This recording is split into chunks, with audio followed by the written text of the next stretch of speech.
So, welcome, folks. We are at the class that I called Looking for Clues. We're going to investigate the investigators. We are investigating the founding, creation, direction, and current manifestation of the Federal Bureau of Investigation. Now, the truth is, we're starting a little bit before they get that name, because if we were to start with when they become the Federal Bureau of Investigation, we wouldn't get to start until about 1935 or so. That was a later name change. We're going to start back when it originally began. And with that, I always, of course, have to ask that fun question. Tell me one thing that you might have learned last week. I know in our cases, most of you have muted, so that's fine. I guess I am hopeful.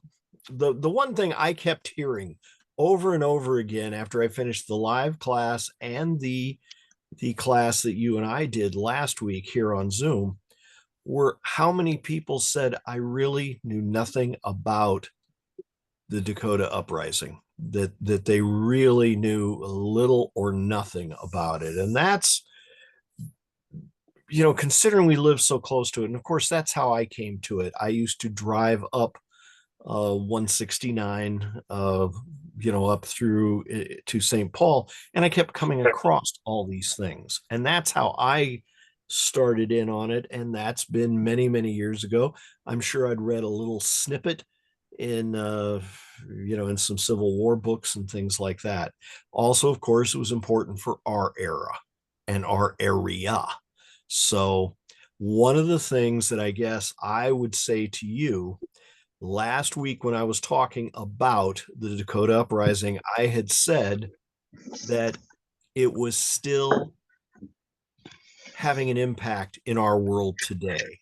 And if you consider that the Santee Reservation and what we call the Winnebago Reservation are still in existence and are still populated with the families, the people who were relocated from Minnesota following this, that we still have families that trace their ancestry back to that, but also back to that event, but also the fact that all of us are living with those realities of those reservations and the changes it's made in the lives there. It is an important piece of history to understand how folks came there. So I hope it was a rewarding experience for you last week. And if you have any further questions or anything on it or anything you want to share, you can certainly, text me. You can certainly write to me.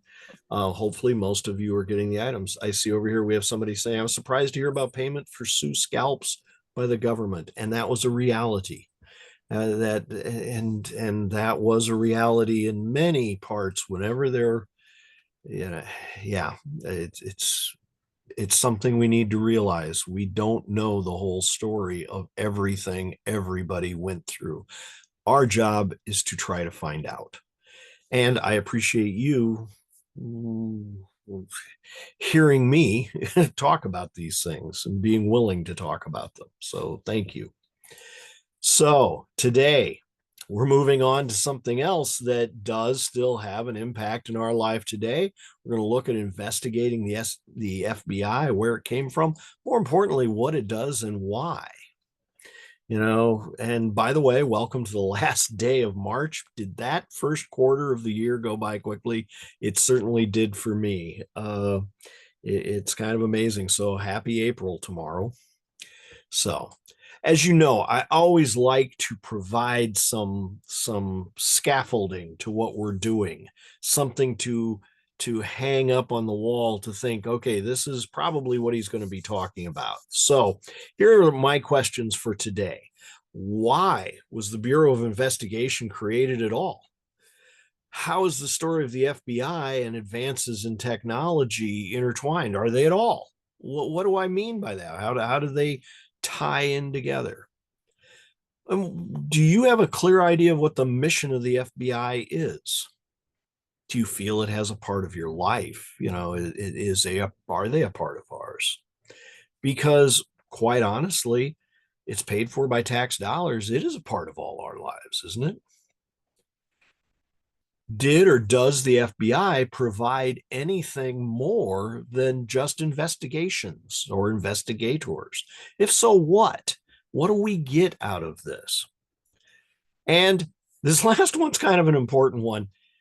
Is there any value to discussing J. Edgar Hoover? I'm going to ask you that again at the end of the night. Because, of course, some people would be going, Russ, that's ancient history. He died in what, 72 or so? Long gone, can't be important now. Well, he is important, but we'll get to that, okay? I think there's a value to discussing him because we'll see, but do founders and their intentions carry on beyond their life, beyond their time with the company? I think they do, and I think we're going to see why, what impact J. Edgar Hoover had. He wasn't really the founder, was he? No. So why are you saying that, Russ? Well, that's why we need to talk about him, isn't it? So, why was the Bureau of Investigations created? We need to think about this. Change was sweeping the nation in 1870, and that change had a form, and that form was railroads. As you can see, it was stretching west. They had all traveled all the way. We now stretch from sea to shining sea. And at least one railroad line does as well, if you ignore the fact, even though they drove that golden spike up there in Utah to say, hey, we are connected all the way across. Yeah, you and I know that there's no bridge across the river at Omaha, but who cares, right? They'll get to it. They get to it sooner or later, and for a long time, it's a single one. But why does the railroad matter? Railroad matters because it unites the country in a totally different way. We have that connection. Remember, I had said last week, if you thought about it, if you left New York, when this country was founded, if you left New York and traveled to where Chicago is or a little further to where Minnesota was, I said that would be an 8-week trip. But even by 1868, it was just 1 or 2 days to Chicago and a little further on. By now, we're only talking a few days to cross the entire country. And remember what I said, when we traveled by horse, nothing moved faster than a horse, and that included ideas. Well, now an idea, a thought, an event can travel across this country within a few days. That's huge. That is just huge. And that's what we're looking at tonight, that first great change, because we need to think about the fact that with that change, with the ability to move goods and services throughout the country, the market was no longer local but national, and businesses became massive corporations. This is a factory in about 1870. It is a little later than that. This I believe is the steel mill, that's cranking out all those rails. But in no matter what it is, all businesses become massive corporations. So they're not even really a single business anymore. What's a corporation? It's a legal entity, and what that means is how we interact with it is different as well. With the rise of railroads and corporations, multi-state businesses occur and transactions happen every day. And remember, the concept of a collection of states meant each state at that early time and all the way through, they were dealing with their citizens. But remember, what was the problem of the original compact to come together? The Articles of Confederation. When two states had a disagreement, or both claimed something that the other wanted, generally waterways, there was no method to really stop it. And thus, when the Constitution was created to replace that, because they were coming in to fix the problems, right? And they realized to fix them, they had to fix it by creating an entirely new agreement. And that agreement then spelled out how issues between states were addressed to find satisfaction for both sides. And more importantly, understanding, even by that point, understanding that there would be cases where people from one state were going to sell things in another state. In that case, whose laws are prime, whose laws matter. And all of those things together, just like we see here, something as simple as this guy selling crackers, he puts together all of the bakers, he brings them all together into one corporation. They start selling and they sell massive amounts to different states. But if there's multi-state business, that's interstate trade, who controls that? Who oversees that? And in the issue of food, that becomes a very important piece, doesn't it? But think about it, even something as small as something that started in somebody's drugstore as a drink suddenly can become something much more and reaching across the country. Well, whose laws is that business going to recognize? And when those businesses become so big, who are they going to listen to? And businesses are becoming big. Railroads, and it's the reason we start with the railroads, they're huge. They're absolutely huge, and they dwarf the cities, they dwarf the states, and as we will see with the petroleum industry, we know it dwarfs the nation in income, doesn't it? And that changes everything. So if you're crossing state lines, which laws prevail, especially in the case where we saw that map? How did those railroads get built? They were incented. How were they incented? They were given property and cash. Don't forget, it wasn't just property to build it on, but excess property to sell to make money to help offset the great expense of creating that railroad. But for each mile they laid, then they got additional money from taxpayers. So the country has always been engaged in this. And shouldn't those taxpayers have some return on that or some say in it? It would become the Gilded Age, as we talk about. And of course, here's that guy Rockefeller with the petroleum industry, which really dwarfs the country in income. And this is that little sign with the what a funny little government looking inside it. It's just almost a toy in his hands. And it is, isn't it?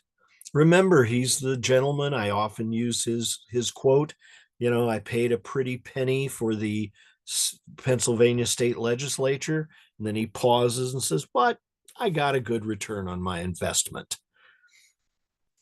As we well know, the lobbyists that have moved in the post-Civil War era to get the laws and bills that they want that benefit their corporations and their government, their businesses, is a big issue. And it's also a question of corruption, of money. Does money corrupt? Well, it created untold wealth, all of these great sales, but it also created the potential for problems. And one of the things then that happens as we're looking at this time period in the late 1800s, one of the things we see is that right about 1877, the Interstate Commerce Act, because we have to have some regulation. Why? As we saw very quickly, you know, as we saw very, very quickly, those trains came to control so much of what they did because all of these great businesses are doing great sales, but they rely on the train, and the trains start making sweetheart deals between themselves and businesses they like. Well, what defines if they like it? Clearly, if that business is giving them a kickback. Is that fair? We already paid to make this railroad possible. We are investors, but now the people who are really getting pinched by the railroads over and over again are the small businesses. And who's the major small business? The farmers. Over and over again, the farmers. And thus, we finally come up with that Interstate Commerce Act, and it's really aimed at the railroads to assert some regulatory authority over them. But who's going to oversee that? Well, obviously, the Justice Department. And who oversees the Justice Department? It's the Attorney General, right? So, Constitution says the federal government has jurisdiction in disagreements between states, and states say no other state can dictate to their state. Thus, that Interstate Commerce Act was created in Congress to iron out what the details were for what the Constitution had told us would happen, which is that the federal government had authority over interstate commerce. And as I said, it declares the Attorney General can bring charges against the railroads for violation of the Act's regulations, but it will go on as things grow to make sure that we're asserting the federal government's place, the necessary place for all interstate commerce. First, only to regulate the railroads, but eventually, all interstate commerce has to fall within its jurisdiction, and it does. And it works. And while there are small things that happen and they push back against the railroads frequently, but of course, the railroads are spending so much money in their lobbying efforts, it's a little difficult anyway. But bottom line, what they really, really do is they are making the steps to make this all work out. What brings it, there are a few things, as I said, but not much that really affects the local person, just the businesses or farmers that are getting pinched. And we see the rise of the trusts, and it takes them into the 20th century to even start dealing with that. So we don't see a lot of action in the rest of the 19th century, except right down at the end of it, something grabs people's attention. That's called the embalmed beef scandal, because everybody's attention. Remember, the other thing that's grown huge and now is very big, newspapers are able to tell everybody the same story across the country. And across the country means as far as those railroad lines reach, right? And everybody gets it within a day or so. They're hearing that same story, and that has an impact, doesn't it? Because the drive to make a profit often leads to problems. We want to believe, we are brought up to believe that the free market will decide everything, but the truth is, if you have a trust, if you have a monopoly, is it now a free market or not? And remember, those trusts come together to avoid the competition, to avoid the devaluing of their product by competition, but they sometimes devalue their product by corners they cut, right? And since they're not necessarily competing with anybody, those cuts can happen. Now, as I said, newspapers have created syndicates. They will share their stories so that everybody can see them, but they pay each other for that. So it's not a monopoly. They also still have all their stories in there. But one of the things coming up on that huge war, the Spanish-American War, where all of a sudden America steps forward after 30 years of healing the wounds of the Civil War, or the In that case, they finally stepped forward and they go to war, and people were riveted watching the newspapers. And then, as their sons or their husbands might end up in that battle zone, they're watching for that.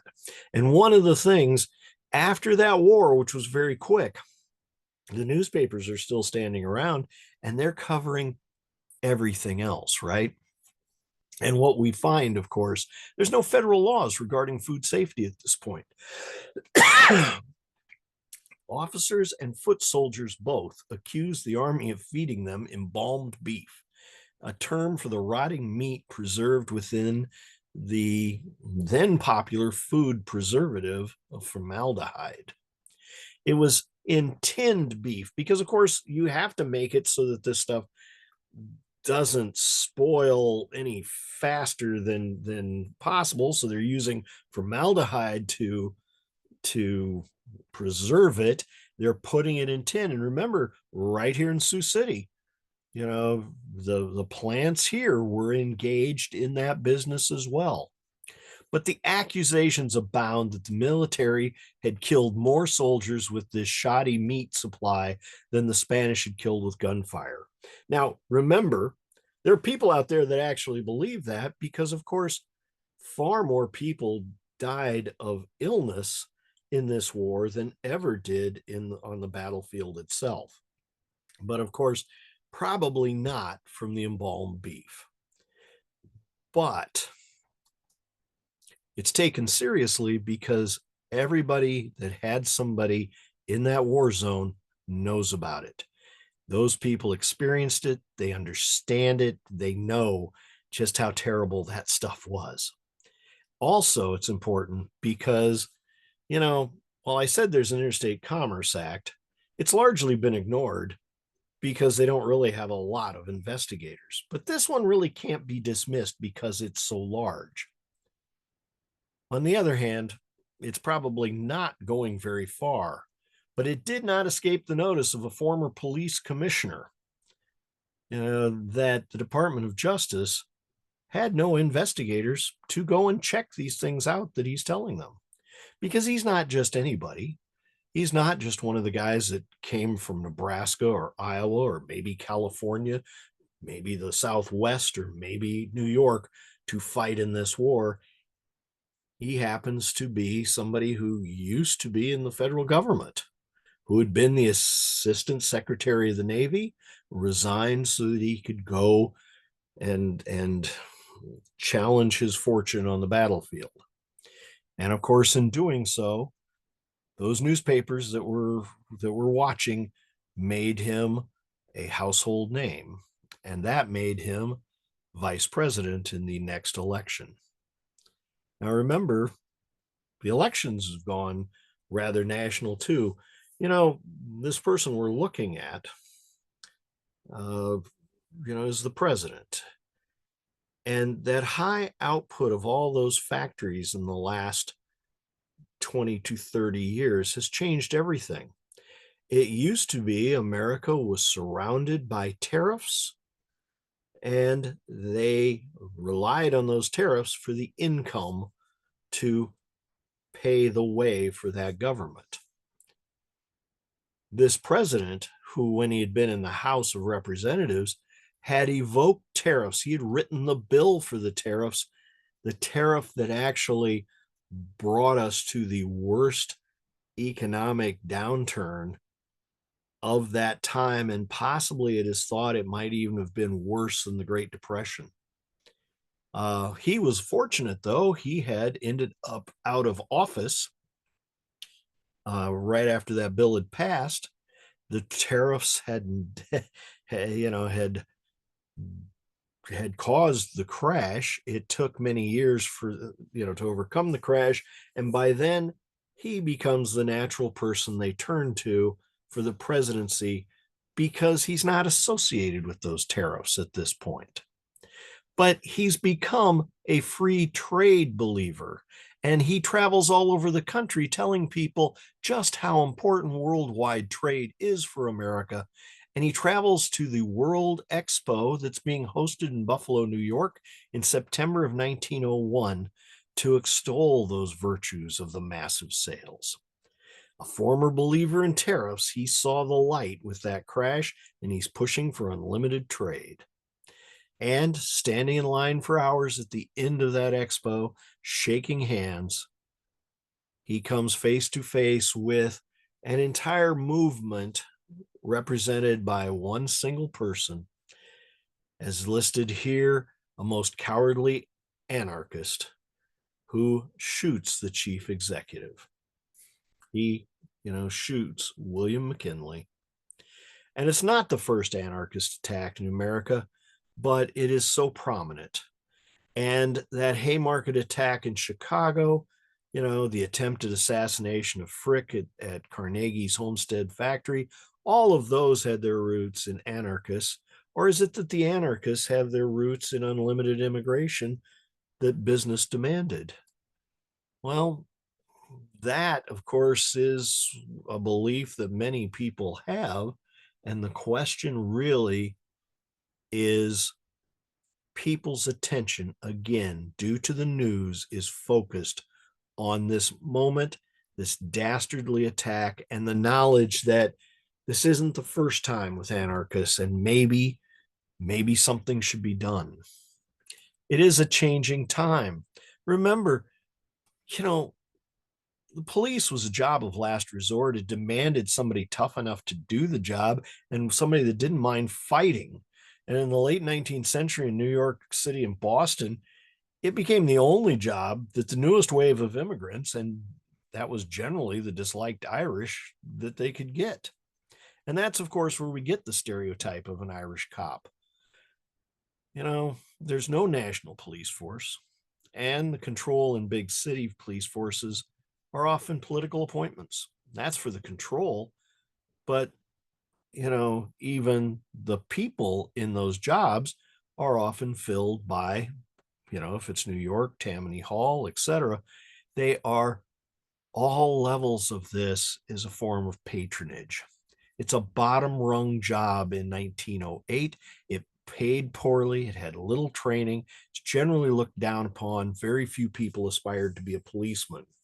Now, as I said, though, of course, the person who was vice president has now moved up. He had been a commissioner of the police in New York City. And in doing so, he'd come to it honestly in the fact that he felt it could be better. It needed to be better. A police force was needed. And there are many, many stories abound that as commissioner, all of a sudden the beat cop would be absolutely stunned to find, generally while he's goofing off or maybe either sleeping or visiting a place he shouldn't be, all of a sudden here comes the commissioner, the police commissioner of New York City, his boss, his ultimate boss. Story after story of those people. So, of course, when he becomes president, he has some thoughts. And as a president who lived through that embalmed beef scandal and knows that there is a place for an investigation to find out what really happened, he, is not one to sit around and think about something.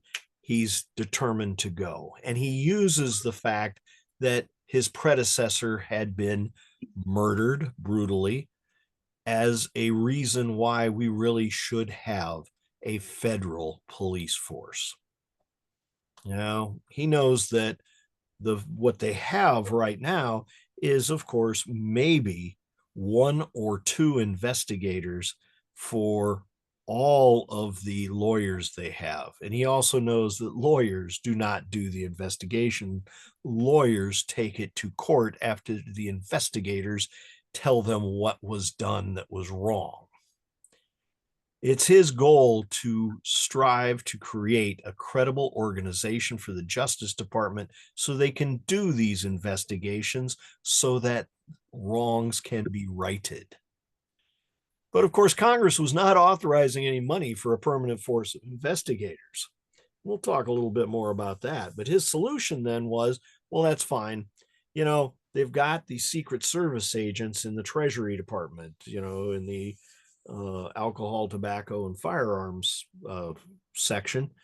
We'll use them. They're not always, we'll just borrow some of them. As I said, he used the investigation of McKinley's murder and, to start the push, trying to find out what happened, who was behind it, etc. And in doing so, he had needed to put somebody in charge of the Justice Department that he could trust. Now, remember, Roosevelt's a reformer. He believes that, unlike other people, that the police matter. And, as a reformer, he would try to learn more. He would do more. And he had traveled in 1892 to Baltimore to a meeting that was being had where other people of big cities were coming together who also believed the police force could be more than what it is. And one of the things Roosevelt was demanding that applicants pass a marksmanship test, and we only hire the best shots. It was a unique idea that only qualified individuals should be hired. Remember what I said prior to this, you've given over control to somebody like a fixer, like a Tammany Hall, where you've made a deal to get them to support you on the things you're pushing, and they will in turn then get the right to give people jobs. They will be seen as somebody at the local level who has the power to get them a good job. Roosevelt, of course, doesn't want any of that. Roosevelt wants applicants to be qualified. What a concept. And as I said, he comes up and states to this group, we need to demand that they pass marksmanship test and hire only the best shots. And he meets a guy from Baltimore named Charles Bonaparte. And Bonaparte would counter that, target shooting really isn't the best way to get the best men. Roosevelt should have said, let's have the men shoot at each other and give the jobs to the survivors. Roosevelt got the joke, and the two became best of friends. He grew to trust this short, stocky, little balding man from Baltimore. Here's a picture of him at his more youthful time. And Bonaparte would follow Roosevelt through a sequence of jobs, and that would end up in about 1906 or so becoming Attorney General, the person who oversees the Justice Department. And according to that interstate commerce law, that's where the investigations occur. That's who's going to oversee any investigation of interstate commerce or any of those aspects of interstate commerce. So when Bonaparte, and by the way, he is related to that Bonaparte as well, when Bonaparte becomes the nation's top lawman, he realizes he can't do much. Crime and corruption both are happening.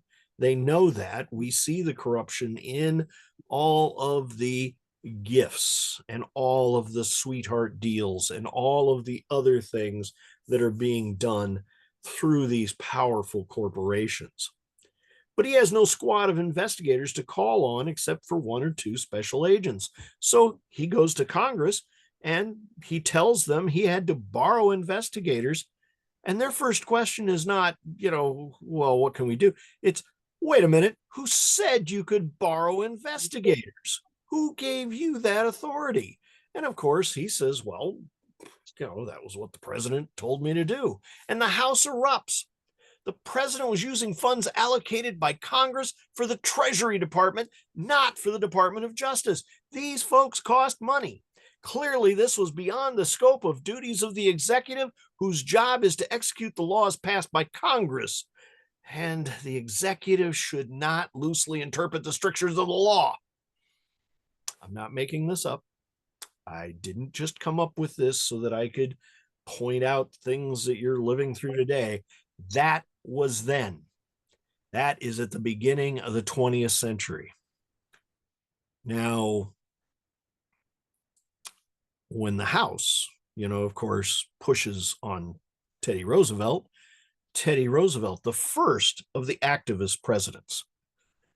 All other presidents worked through their cabinet, and really none of them were activists. Now, some by the situation, uh, worked on things that others did not work on. One of those being Andrew Jackson, but most of them would work within what they were given.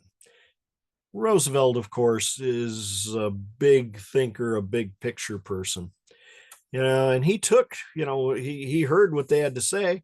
And in his next address to Congress, he told them that he thought this isn't a big deal. And the chief argument has to be that the congressmen themselves didn't wish to be investigated, because he knew full well that the person that was making the biggest fuss had just had a friend jailed on a corruption charge. Because remember, what you're seeing, that commissioner of police and all the other, that is the standard form of government in America at that time. Even in Sioux City, you would have commissioners for most of the time that they were there. And remember the difference between the commission form of government: you get elected in charge of public safety, which would control the police department, or public works, which might control the streets or the street lights or any of those other items, right? And in most cases, the minute you got elected for that, somebody showed up saying, I want. But in those days, they would also say, and if I get what I want, you'll get something else, right? So both sides in this battle had their points. They were not wrong.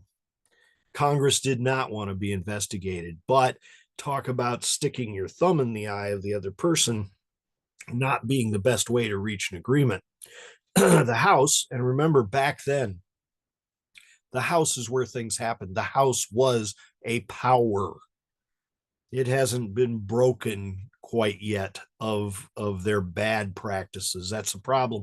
They were the power of the Congress, but they were also abusing their power, and this is one part of it. They immediately go on the warpath and pass a bill, which is a civil service bill. And in that bill, while they do the other things that it needs to do, they also add a proviso that says the Secret Service uh, bill will suspend any Secret Service employee who accepts an assignment by any department other than the Treasury. And those are good jobs. So, at that point, both sides have their chin stuck out.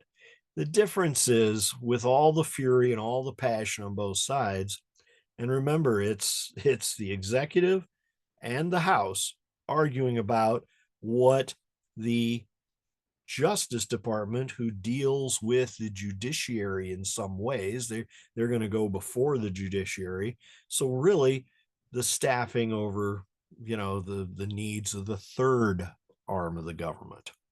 So when the dust settles, the result's at best a draw. The House had passed that as a rebuke of Roosevelt. The Senate chose to just ignore it and passed instead the bill that just took care of the items. And Roosevelt was able to claim victory. Yet, in the process, the practice of loaning agents was clearly wiped away, although the need for investigators is no less urgent. There's a lot of things going on, and the Attorney General immediately requests funding to hire agents full time. So, in many ways, what they did was they forced Roosevelt to create a police force. He could use the money that is allocated to the Justice Department and could work to get more money. And in doing so, he gives Bonaparte the heads up to hire people for this job. And they start with the 9 Secret Service agents that they had been borrowing previously. Now, by the end, they will add 25 others, and in doing so, that's how the Bureau of Investigations came to life. Now they would just call it the Bureau. And because of that, they trace its beginnings to July 26th of 1908. And that's the Bureau is how they refer to it all the time. Originally on K Street. That's a picture of it there. But big thing is really they just call it the Bureau. The successor to Bonaparte will add of investigations, and it's stuck. Now, one of the reasons they were able to do what they were, remember, it was 1908, it is an election year. And remember, when Roosevelt took office, he had said he would only fill out the rest of McKinley's term and run for only one more, observing the, at that time, unwritten concept of George Washington saying 2 terms is enough. Now, in doing so, that means he's stepping aside, and the House allocates everything to go through for those additional people. And in doing so, a lot of the money does not get there until the day before Roosevelt is stepping out of the White House. So one of the things, it's a brand new agency, though. And now, of course, you've got the most powerful patron who is watching it closely stepping out. And Bonaparte, of course, steps out as well, as is done yet today. Taft takes over, who's Roosevelt's friend. And remember, you know, Taft is going to have use for this, because one of the big things it started taking on was trusts, right? Had a lot of antitrust stuff. And of course, we think of Roosevelt as the trust buster, but really it is Taft who will bust more trusts than Roosevelt. And part of that is because he has a Bureau of Investigation. They can do something about it. But there's a lot of other cases that they handle, the land frauds, because of course that's another piece that's happening indirectly with all this land and everything else that's in the West that is unallocated, that is coming over both either in its allocation to the railroads or in some cases, you know, following the act that we saw that followed the Sioux uprising that started taking land away and selling it to people from the natives out there. And of course, just so much of the West, you know, is not allocated at all. And that's why you had things like free range for cattle, you know, to graze anywhere they wanted. But they also are investigating banking fraud. And that was one thing that they had already had. They had a few investigators, and I shouldn't say investigators, but they had lawyers on staff with accounting backgrounds so that they understood, you know, the possibility of banking fraud. Now, naturalization issues, copyright violations, and of course, those are big because, you know, those oceans are huge. It's easy for somebody to usurp your copyright, and it was happening all the time. You know, one of the things that's going to grow up very big, very quickly in that early 20th century was the idea of forced labor. And remember, forced labor, you know, we're really talking about slavery without the perks, right? You know, at least they had to feed you, uh, you know, but with that, a lot of the concept of what that was driven by the idea of, first, you know, the workforces at these giant mills and factories. You know, remember at this time they're working 7 days a week.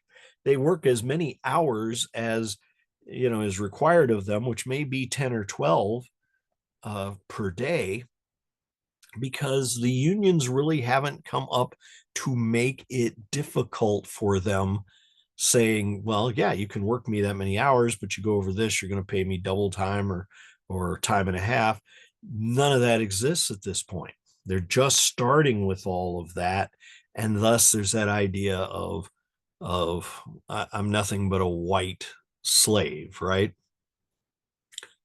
But in this case, the real issue is that progressives throughout the country reading all these magazines, and embraced certain amounts of reform because they were seeing the things they were being told, and thus in their mind seeing um, different violations, both on food purity, on different trusts, what it does to people. But there was another one, which was the idea that popular opinion saw sex for hire as a major evil, where there were vice lords in these cities that would employ liquor and trickery and violence to lure women into the brothels. And of course, once they had them there, they would be unable to go home, right? They would not be accepted.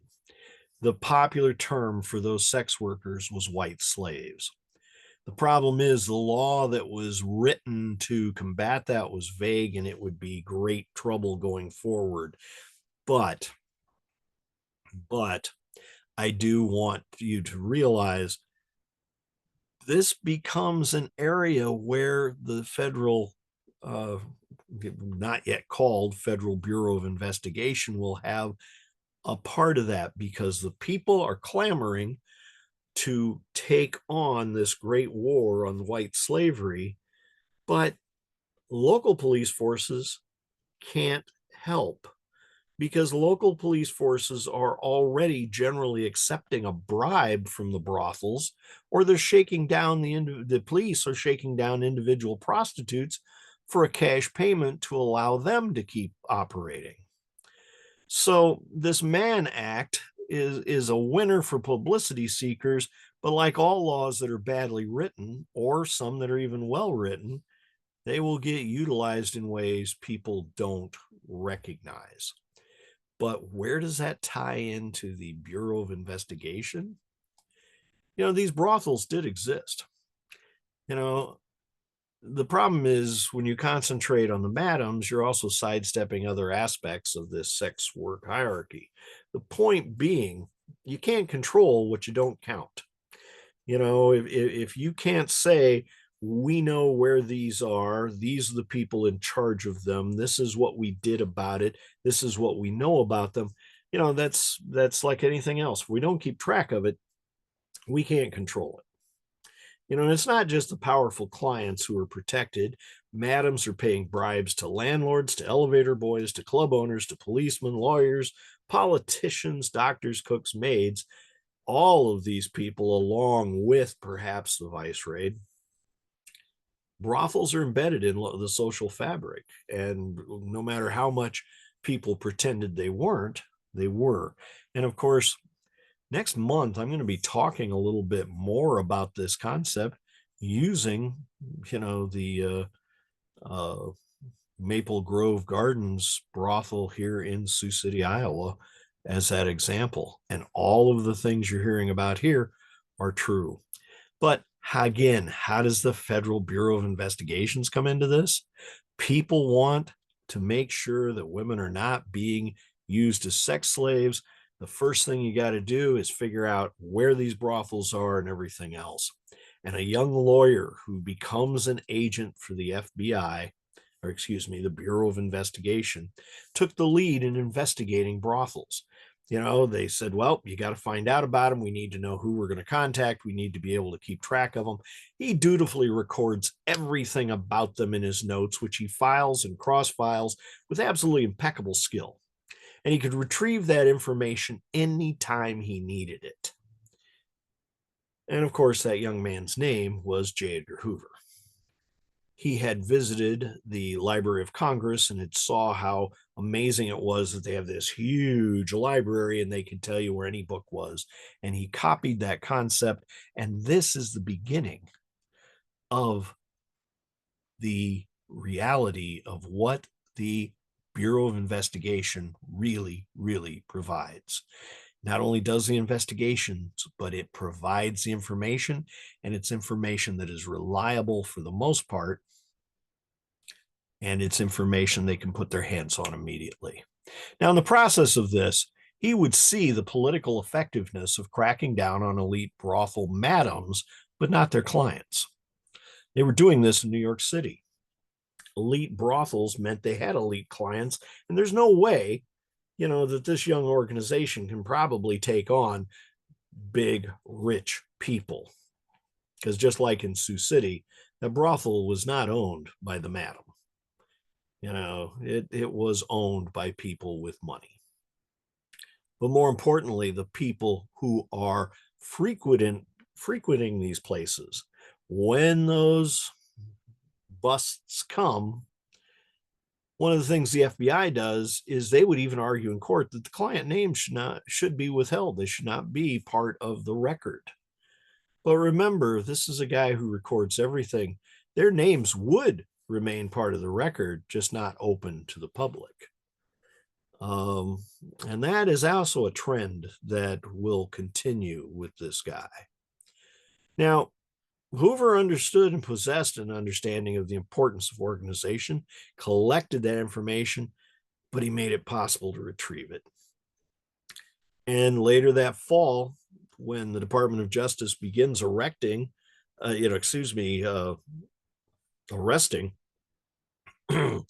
people under Sedation Act, the radicals and the foreigners, it's going to be based on the work of this guy.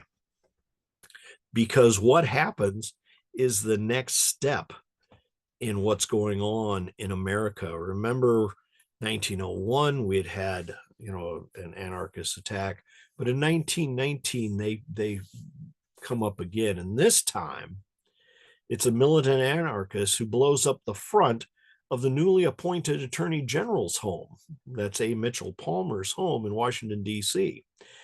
Now, if he hadn't tripped on that step out front and blown himself up in the process, it probably would have been much, much worse. But he damaged the front of the house, woke up the neighbors, definitely. Eleanor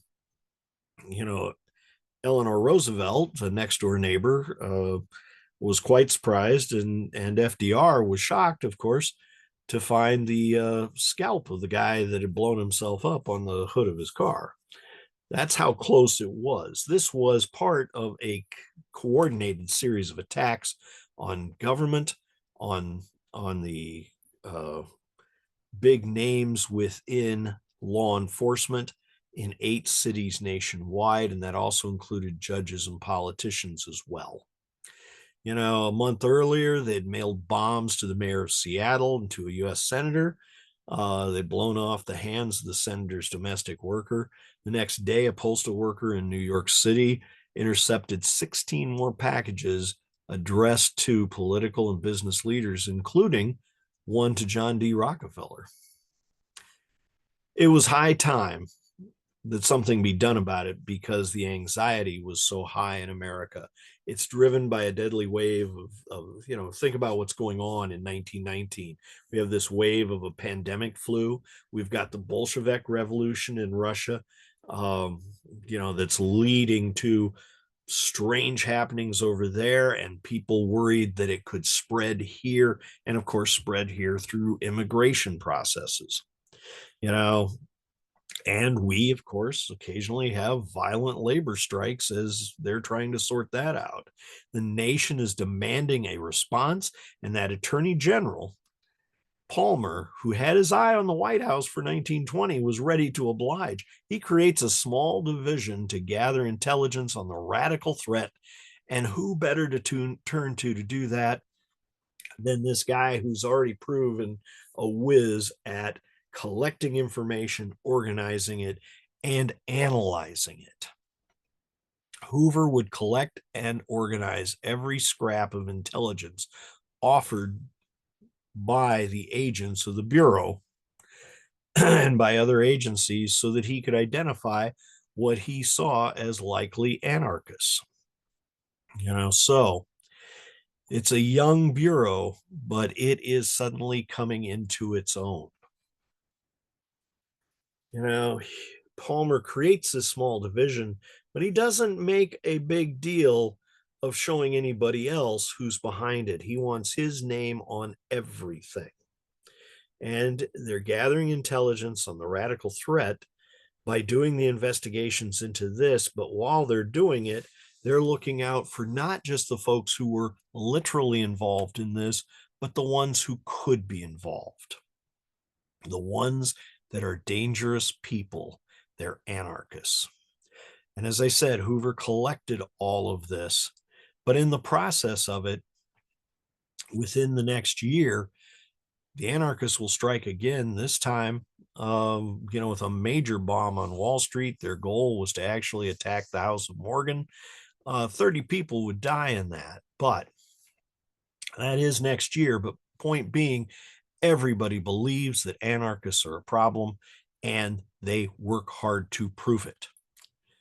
But immediately, January 2nd of 1920, that new FBI, not yet FBI, Bureau of Investigation, led by Attorney General Palmer, would round up 5,000 to 6,000 people, all designated as dangerous anarchists. And while the newspapers say it's Palmer that is doing this, it's really J. Edgar Hoover who designates who they are. And no search warrants are obtained. And, they break into places. This picture is the Industrial Workers of the World offices after a raid. There's no gentleness involved in this. There is no politeness. This is a battle. Palmer has read the country to believe they want this to happen and happen now. And if there's a little fear that goes along with it to offset the fear that people are feeling, about having anarchists in their midst, that's okay with him.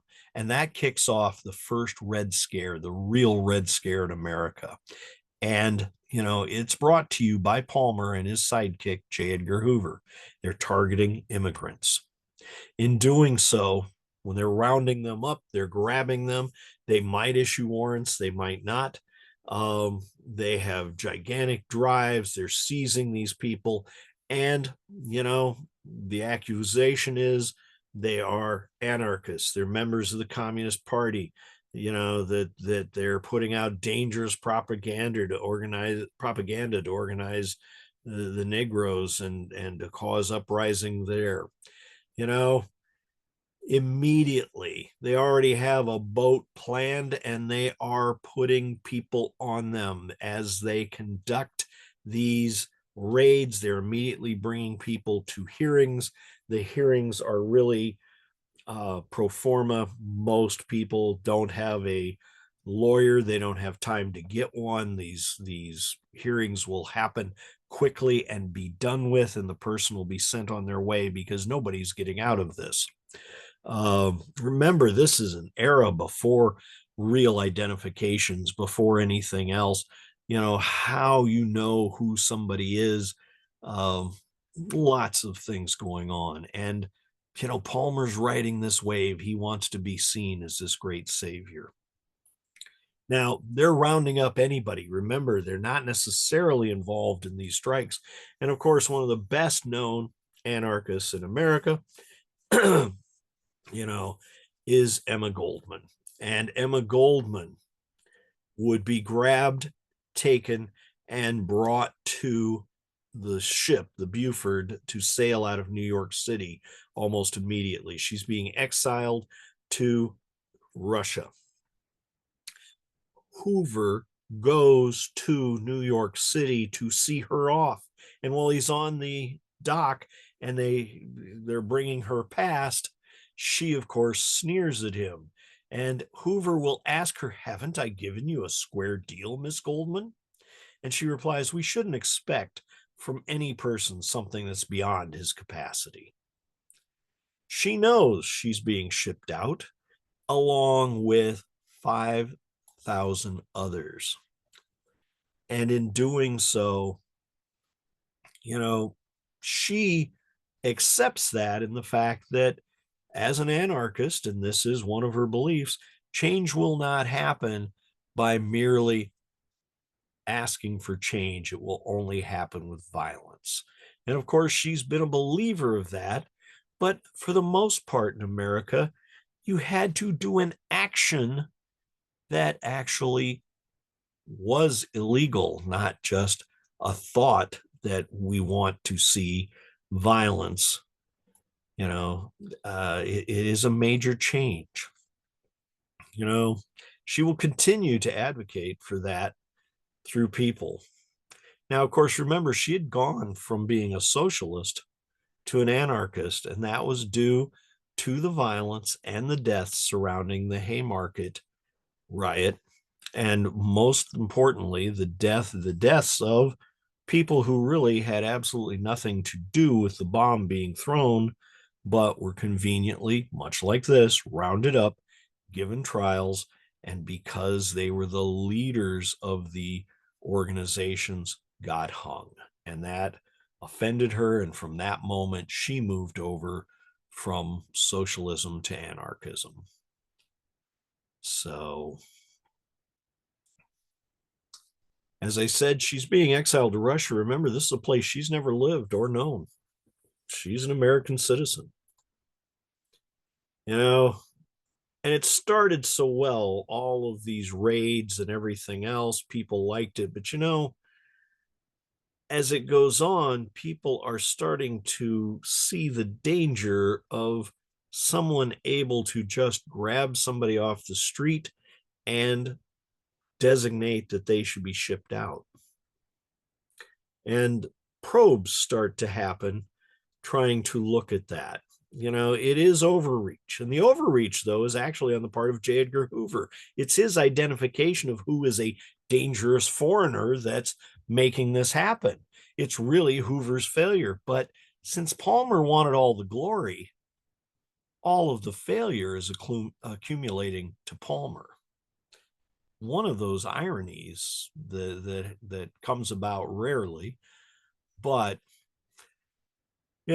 just a footnote that's rather ironic as well. Emma Goldman, exiled to Russia.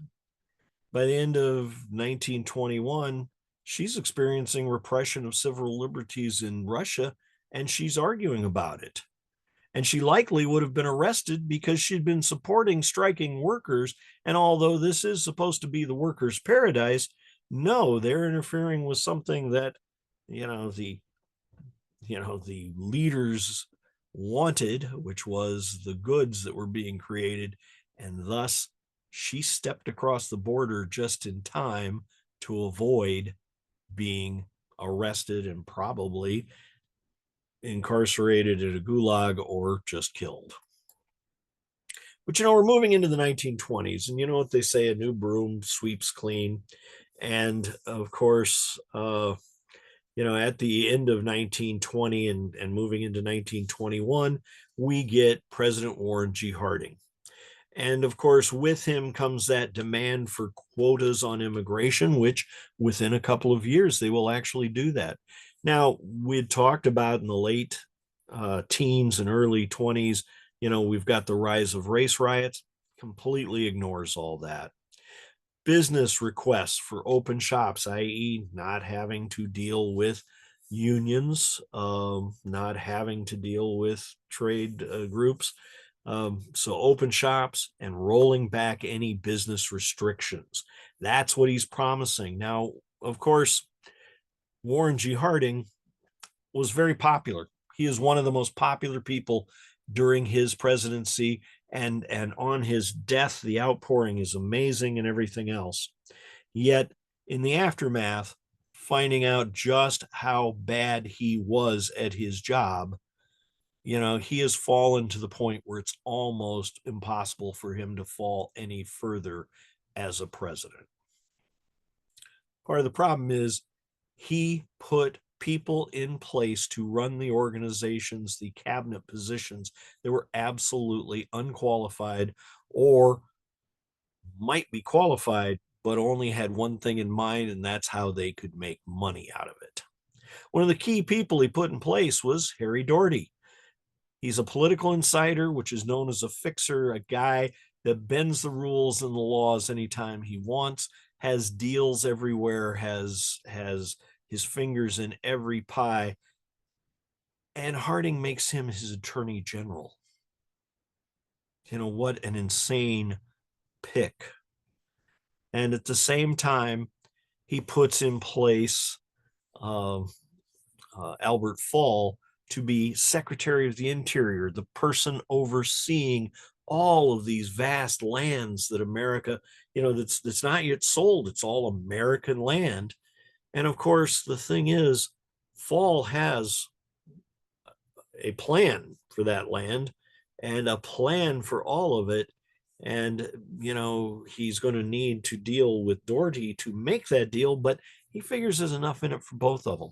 And what we get is something we see over and over in American history. If you place incompetence in positions of authority and power, but especially in positions where those jobs are needed, that they are not just there as showpieces. When you do that, you get scandals, you get problems, because nothing's going to work. You get things like the Teapot Dome scandal. Now, one of the things that's happening is we're starting to hear about Teapot Dome. Remember, that is the oil reserve. Years ago, as that person in charge of the fleet, Teddy Roosevelt, as they're overseeing it moving over to petroleum and all the equipment that, and internal engines that are moving over to need gasoline, they had designated an area that they knew to be rich in oil as the oil reserves. It wasn't going to be sold because it's America's land. It's not privately owned, and it's not going to be sold. It's a reserve so that the country has it when they need it. Called Teapot Dome because somebody fancifully looked at that rock outcropping and thought it's a dome. But point being, this is the kind of stuff that will happen. We're going to see how that plays out.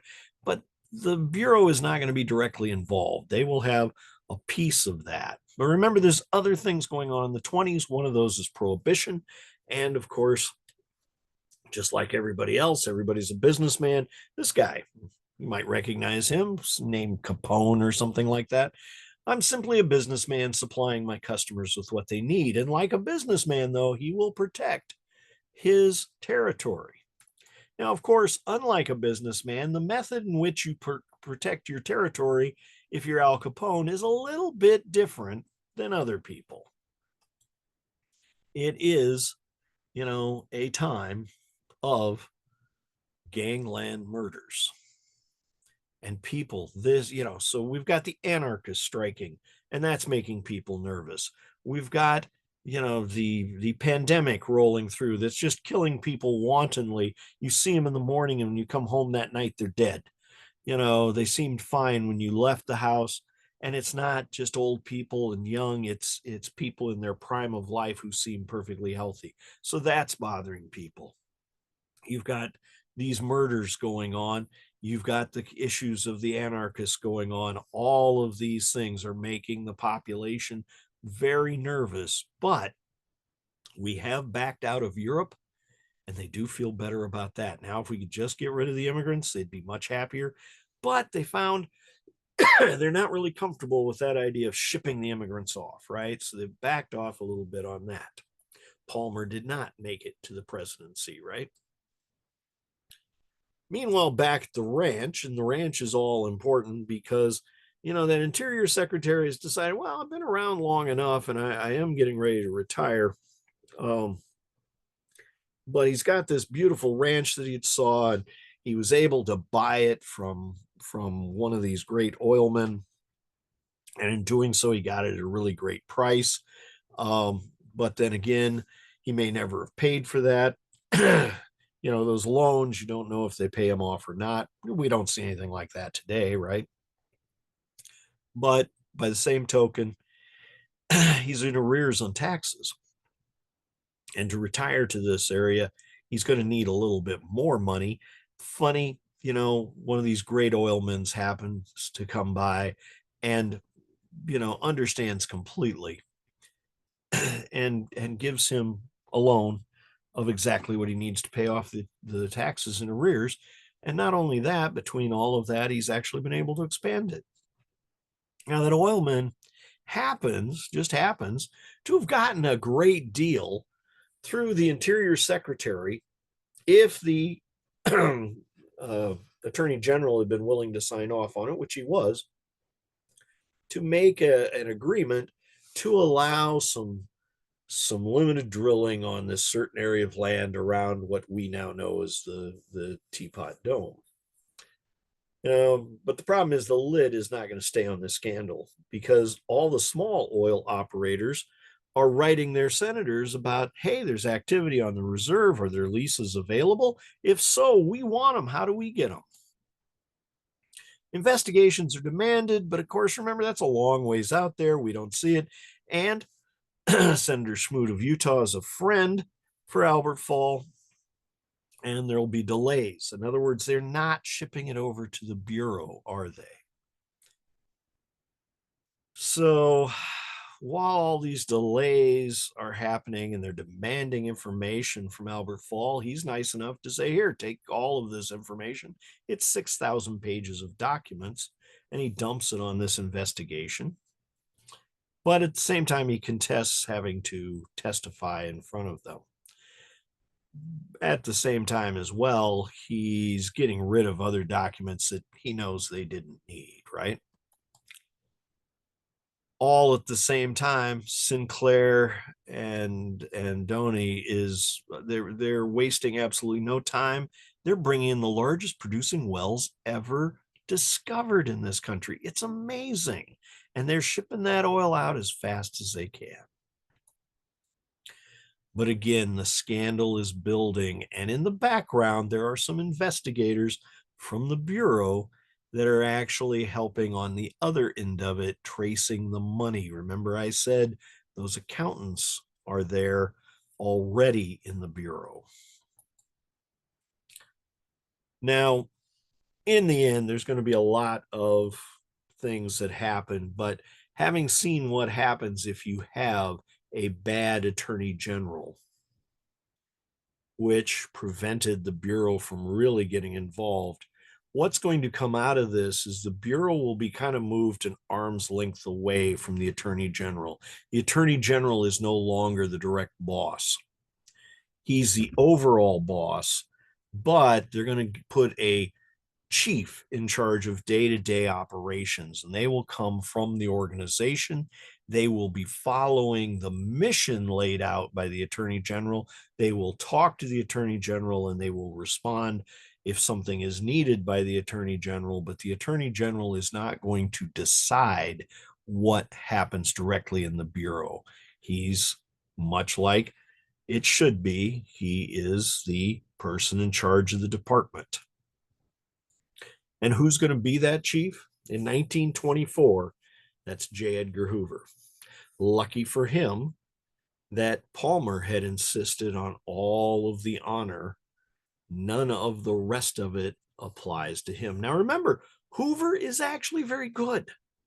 He's actually about the details. He's actually doing the things that need to happen for this organization to have value. And now that he's in charge, he's going to continue that. Data and information is vitally important, but also keeping your eye on what people want you to deal with. That's vitally important. And thus, he already knows gangsters. Gangsters are involved in what? Prohibition. So you have to strike at the other end of it as well, the elimination of illegal liquor sales.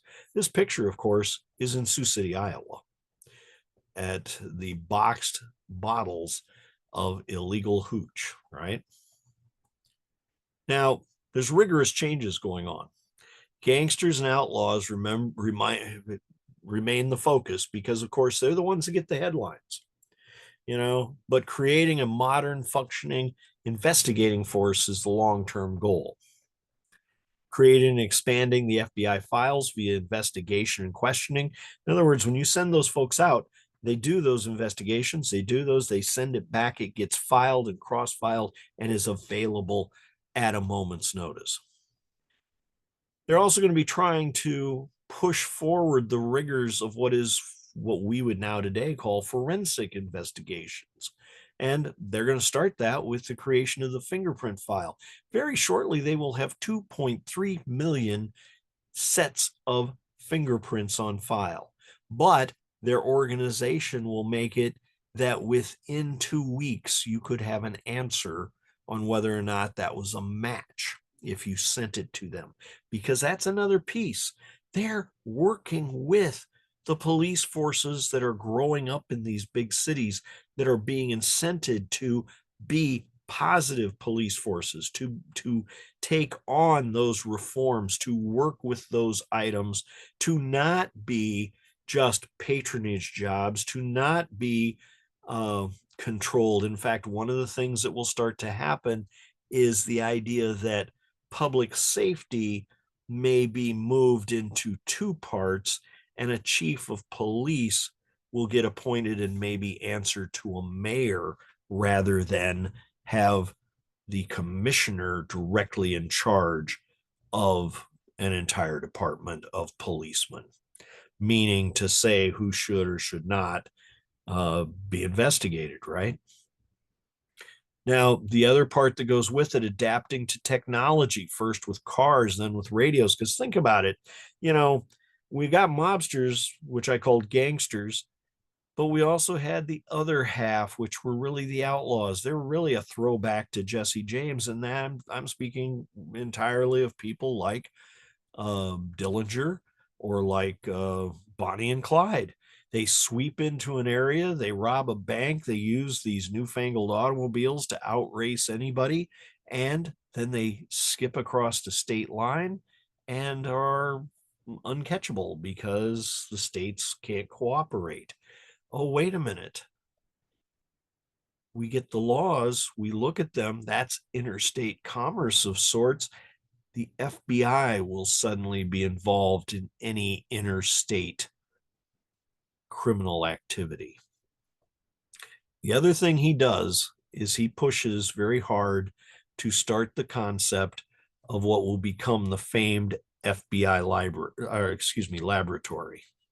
And there's two things about that laboratory. One, the quality of its output, but two, the unassailable chain of custody on all of the things being investigated to make it verifiable and valuable to the courts as well. Because remember, that's the other thing, being attached to the Justice Department. None of this originally is just about getting information or providing information. It's about working with giving information to those attorneys so they can prosecute in these cases, right? Now, remember, kidnappings and white collar crime and anything high profile is going to meet Hoover's needs, because one of the things about Hoover is he is very conscious that if he makes the person that he's dealing with look good, if he gives them something by association, they're going to be beholden to him as well, and easier for him to get something out of them next time. So here, of course, we see him with Speaker of the House, and they're doing the fingerprinting. He's showing it off. He's always there. He's always got a cameraman at the ready. He's always got a line on somebody who's going to get it into print immediately, because of course they know he's good copy, right? So they will have people there for him. It works for them as well. And as time goes on, their success rate is important. One of their first major cases as we move into the 1930s is the Lindbergh baby kidnapping. And in 1934, when a prime suspect was identified and arrested, it's samples of his handwriting that the entire case is going to turn on. Can they connect him to that ransom note? And in doing so, samples of his handwriting are flown to Washington, D.C. They're closely examined by the FBI laboratory, and they're compared with the ransom notes. And it was work that was vital in the eventual conviction of Hauptmann on the kidnapping and thus the death of that child. The analysis revealed the match. The samples were remarkably similar. Characteristics were there. And of course, that's a high profile win, and that high profile win belongs to not only the FBI, not only the investigators, but the FBI laboratory and their willingness to work with those local police forces as well. It's the 1930s. Remember this businessman? He's going to get a new address. And it's another example of thinking outside the box. They could never convict him on the things that they claimed he did. It's on his failure to pay taxes on his illegal gains that will get him that new address, won't it? As we go through the 30s, they do manage to hunt down, outwit, and bring in or terminate the threat of the different gangsters and outlaws, the Barker gang, the Bonnie and Clyde, the Brady gang, who tried to move into the vacuum left by John Dillinger, Fur Dresser's case, George Machine Gun Kelly, bringing in an undercover agent to discover where some things were, secrets were leaking out. And of course, the high profile John Dillinger arrest. All of these things accrue to the positive side of the FBI. And part of that is not only is Hoover making the right calls, but he's also staying in the public's eye. He makes certain he and the FBI are in the papers and later on radio and the movies, and we'd see him on TV.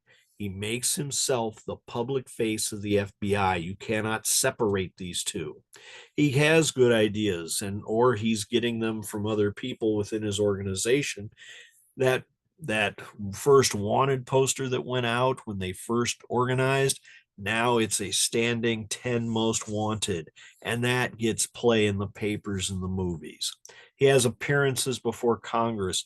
All of his items are favorable. He makes sure of it. He never is going to step into a situation where he could possibly look bad or fail. He's a planner, and he's not going to let that happen.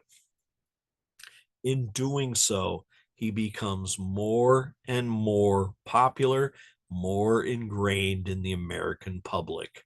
He's the number one lawman in America. And just like the mob and everybody else, he's expanding his territories. He opens field offices in all the major cities. There's 55 field offices. I think there were 56 and they ended up closing one. But there's 55 field offices across the country, and he will visit. He will make sure that they too get their moment in the newspapers locally. Also, if there's something hot happening, he's making sure they're involved.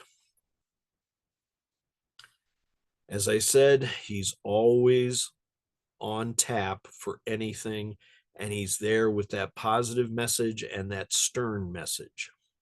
And throughout the 1930s, he is still doing things, though, that are deemed questionable. Remember that issue of technology, and we've seen how the laboratory has come up, how they used cars, how they now moved into radios, how they're doing lots of things with technology. One of the other things they're doing with technology is wiretapping. And to start with, it was legal, but slowly the courts came to see that as an invasion of privacy. And they put a lot of restrictions on it. And one of those restrictions was, well, if it's a wiretap, you can do it, but later on, if it's a bug, you can't. If you can tap it outside the house, in other words, not entering, the man's home is his castle, not entering that home, then you can do it. But if you have to enter the home, then it's illegal.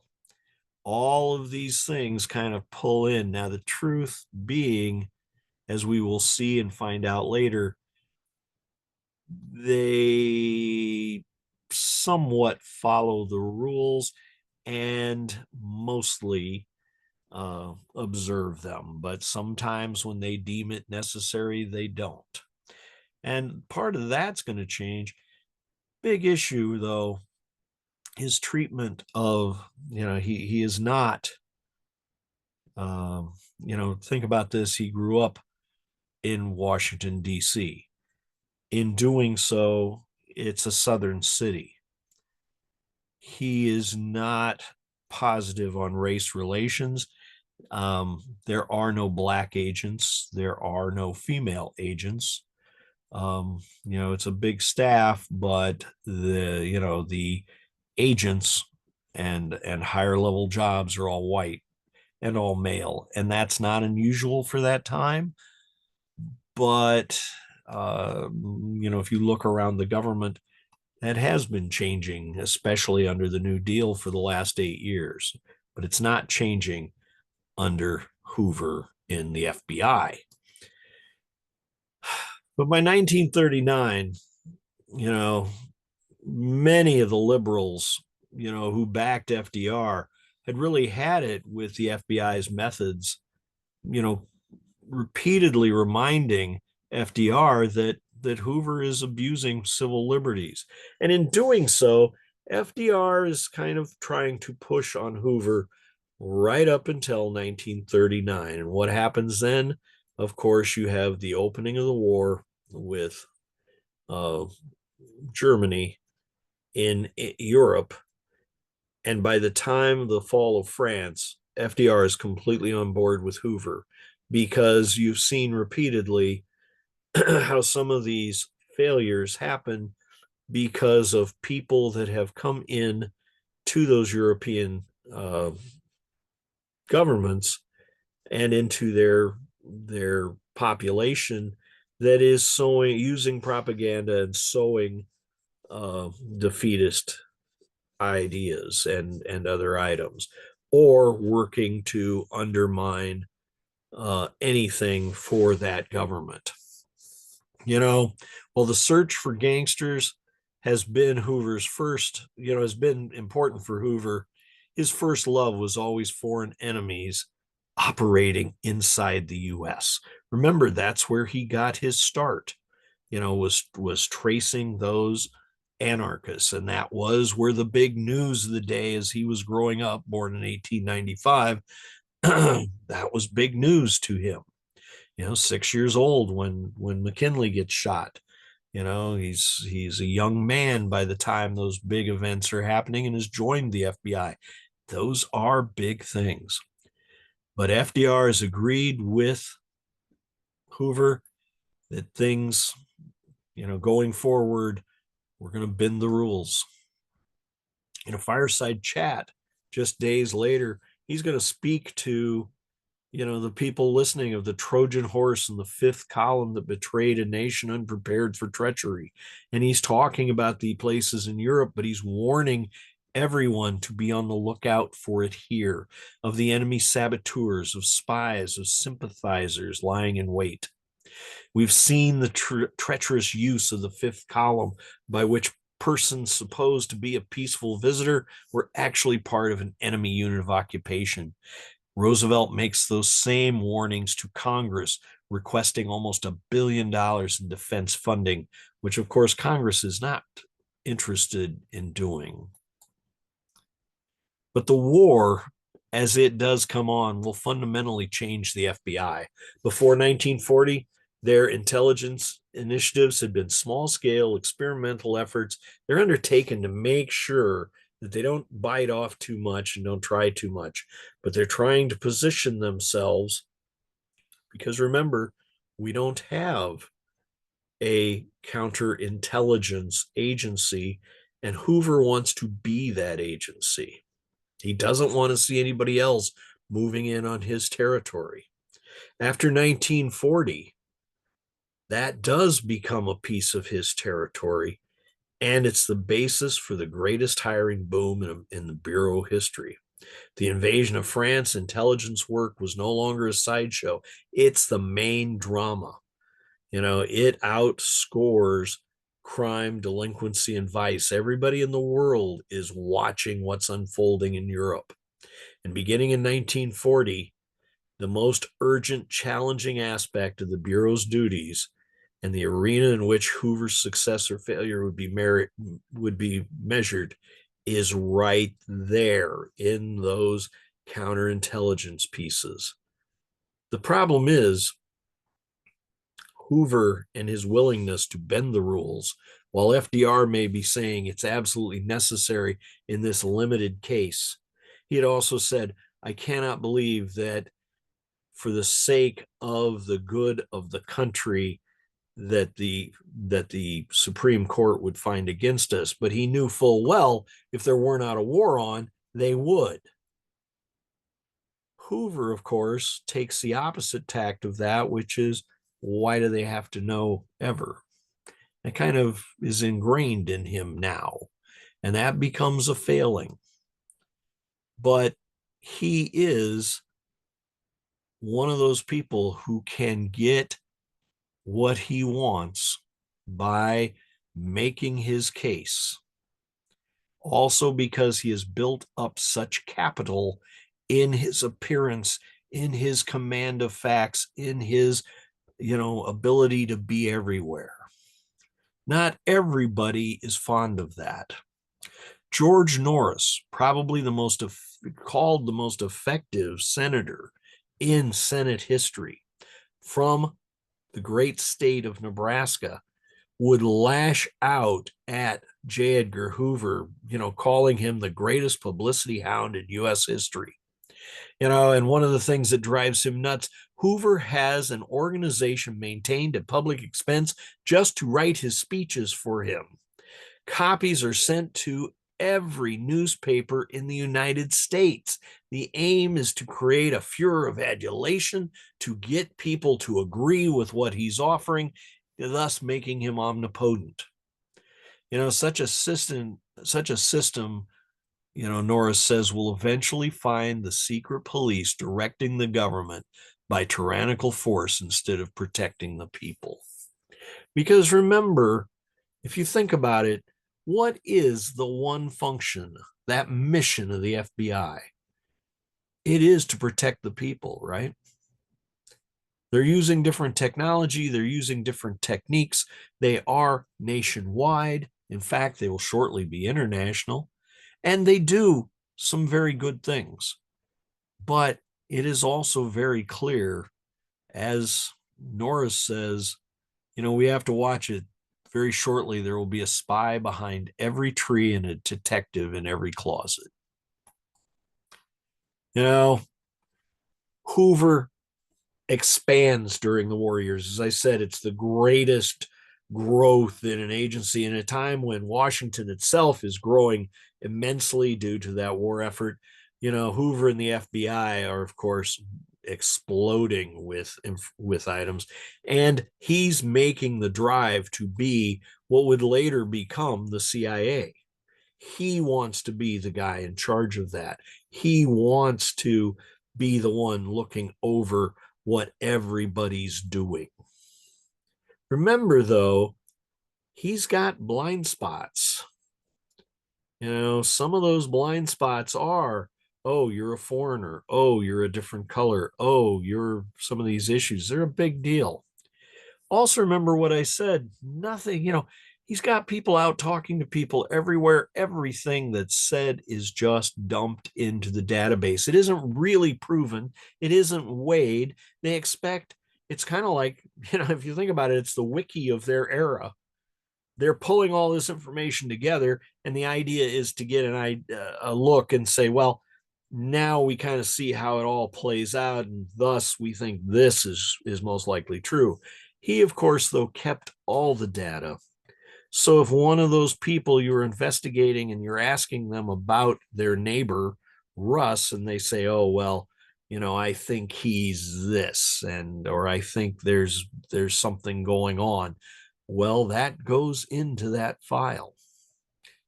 And it is left in that file, and for the next people to decide, oh, well, did we just get something that confirms that? And if they get something that contradicts it, they don't get rid of the old, they keep it. Shortly after FDR's death, Hoover steps up saying, the war is going to be ending. We need to have that overarching intelligence umbrella, and I am able to do that for you. And Truman is absolutely outraged. Truman, like many others of his era, much like those original House members are questioning how much do we need for a police force. And when he hears Hoover's pitch, he comes back and says to Congress and to his buddies in Congress, I should say, he doesn't do this openly or outwardly. We want no Gestapo or secret police. The FBI is tending in that direction already. They're dabbling in sex life scandals and plain blackmail when their job, they should be catching criminals. His belief is that criminal issue. But of course, shortly after telling Hoover no and having disbanded the OSS, he finds we're right back within a year, right back in a Cold War, and is going to need an organization. But he knows he doesn't want it to be Hoover. And thus he will create the CIA, which of course is our talk for next week. But got a lot to go here. As we move into that post-war era, Hoover has collected all this stuff, and it does deal with sex lives, and it does deal with information. And he goes to he goes to Truman. He goes to first to Dean Acheson, Secretary of State, and says, I've got this list of people. We have to question their loyalty. We don't think they belong. They need to be removed from their jobs. And it's a list of 300 and some people. And if you really look at that list, what it really is people whose personal sexual choices are not necessarily the same as the majority of the country. And Acheson recognizes that and says no. And of course, not only no, he just dismisses him. Truman won't even hear of it. Whatever, Truman and Acheson have a very good connection, even though they're absolutely different people, totally different backgrounds. They have a mutual admiration and a mutual trust, and they have each other's back. Hoover can't find the way around that. And of course, Hoover is never one to go straight on at something. What he actually does is he's the one that starts feeding all the congressmen, looking for somebody to bring it up, looking for somebody to get it. And of course, he's preaching the fact that now we're not just worried about anarchists. Now we are worried about the Reds. And of course, there are many of them that have come in. And of course, also remember, this is the post-World War II era where you have thousands, tens of thousands of displaced people. Their countries don't even exist anymore. And their country, if it did, doesn't want them back.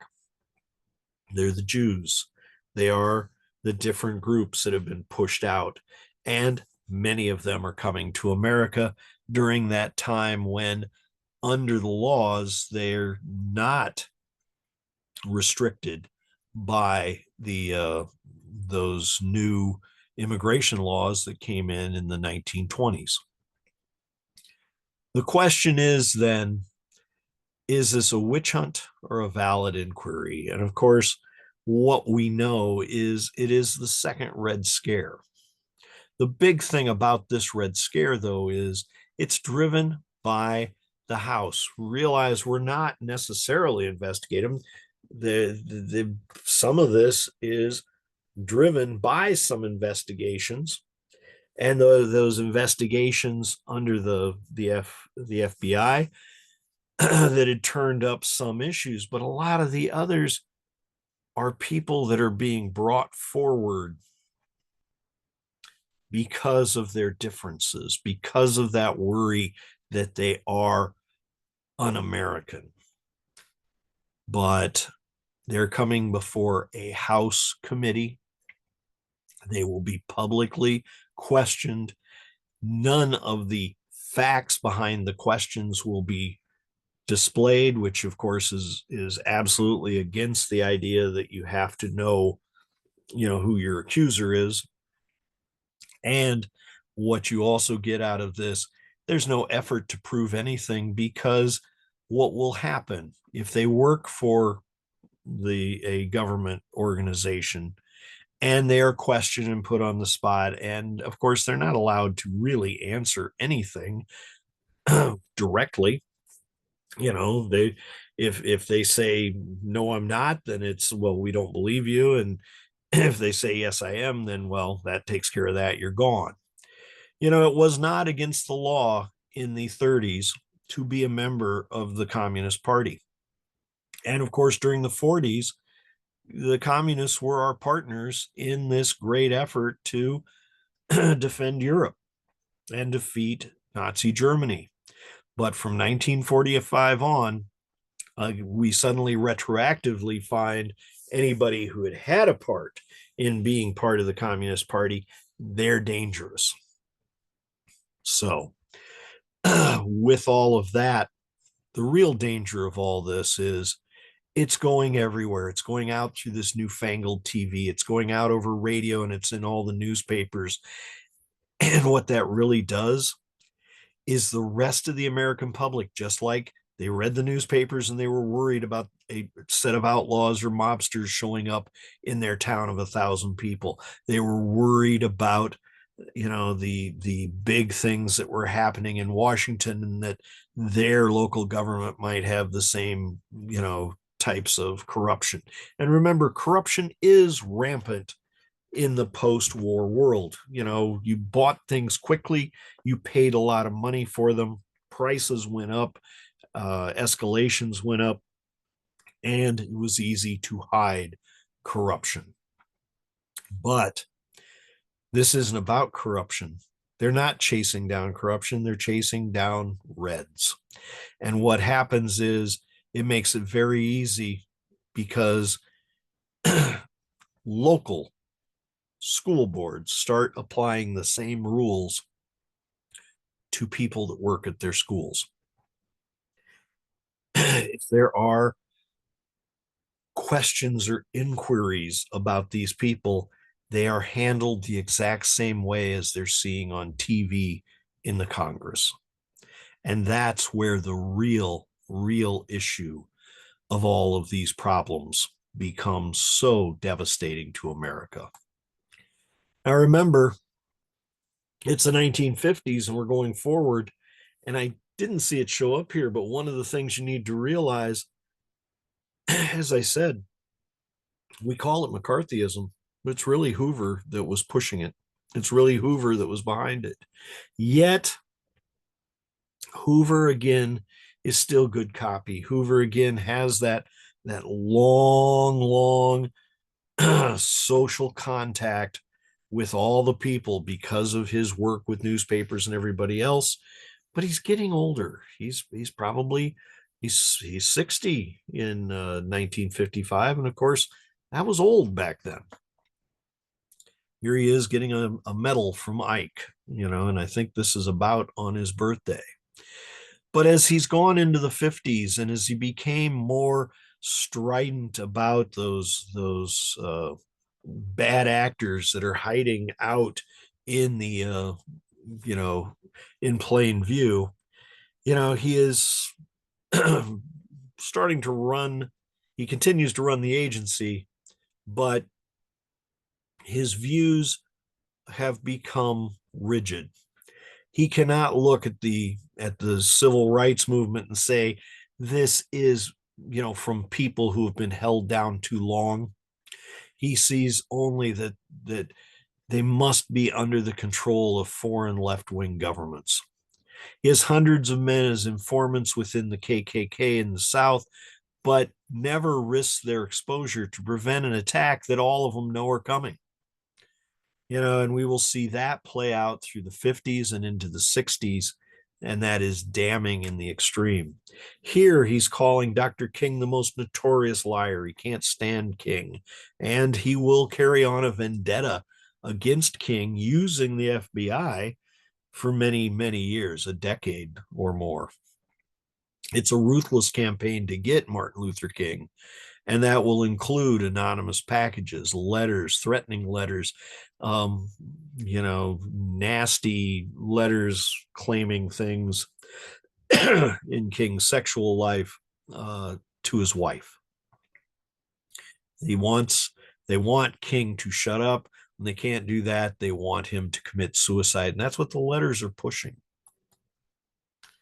Remember, as well, as we go through the 50s, this entire concept that anybody different is dangerous. And that was the outgrowth of that situation with all the homosexuals that he was trying to get out of the State Department. Remember, again, this reaches to the local level. And we see it in Sioux City after a child is kidnapped, molested, murdered. Uh, when it goes up because it's kidnapping and it went across the state lines into Nebraska, they bring it to Hoover, and Hoover's line is "get him." He didn't mean directly the person, he did it indirectly. But what he also meant was get all of the known sexual perverts, which in his mind is what you call homosexuals. And roundups were started right in the the Tom Tom room of the Warrior Hotel. They brought them in. They badgered them. They kept them for weeks, and they couldn't get out. There's nobody. There were lawyers that wouldn't even take their case because they didn't want to be associated with them. What they actually do is they will finally, for some of them, they're demanding they name other people, and of course, if they name anybody, they're dragged in as well. But an entire 20 some people are dragged in. They get them, the only way they're going to get out, they get them to agree to a lesser sexual uh, they're not saying sodomy, but it's the next level down. That would be 6 months to a year. They're saying they'll let them go on time served. And then, of course, after they agree to it, they change the requirements and say that anybody that has been convicted of this crime will spend time until they are cured in an asylum. And that's where they'll be shipped. That's right here. That's in Iowa. And that's what happens when you claim other people are different. And if you really think about it, they did it then, and you say, well, that can't happen now. Well, of course, quite honestly, the same thing happened again about 25, 30 years ago. First, you have to be registered as a sex offender. But then if you are, in any way have agreed to be on that sex offender list, if anything else puts you in, you are in prison. Actually, you're not in prison. After you reach the end of your mandatory prison, you are now being held in custody until you're cured. It's the exact same story. And it becomes, you get a hearing every year, but it becomes life imprisonment, right? And remember, it's not Hoover doing this, it's the people doing this, but it's Hoover tuning in to what the people want. Now, remember, Hoover has been always excellent at ingratiating himself politically, as I've mentioned. And one of the things he would do repeatedly as new presidents came on, he would show up to have a conversation with them, explain everything that the FBI is doing, how they will work for them, how they will do everything else. But they also will alert them to people in government that they might need to know about or be concerned about. And of course, in doing so, they're making it very clear they have files on everybody that's anybody in government. And that person that is now the president also has to be very obviously aware that they're really telling them the same thing is true about them, aren't they? Kennedy, after his election, is repeatedly pushed by everybody he talks to retire Hoover, that he is doing things wrong, that he's gone past his prime, and that he should make that one of his first acts in office. Obviously, in Kennedy's case, you might have trouble finding something on anybody, on most people, but Kennedy was well aware that as a rich playboy, he had dallied, on his way through life, and that includes after he was married. So the best he can do is he puts his brother, the one person he trusts above everybody, in as attorney general to try to ride herd on the FBI.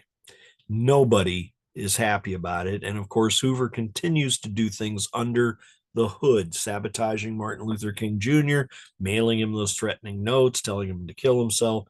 And of course, it's not Hoover himself doing it, but it is people in the FBI that's doing it.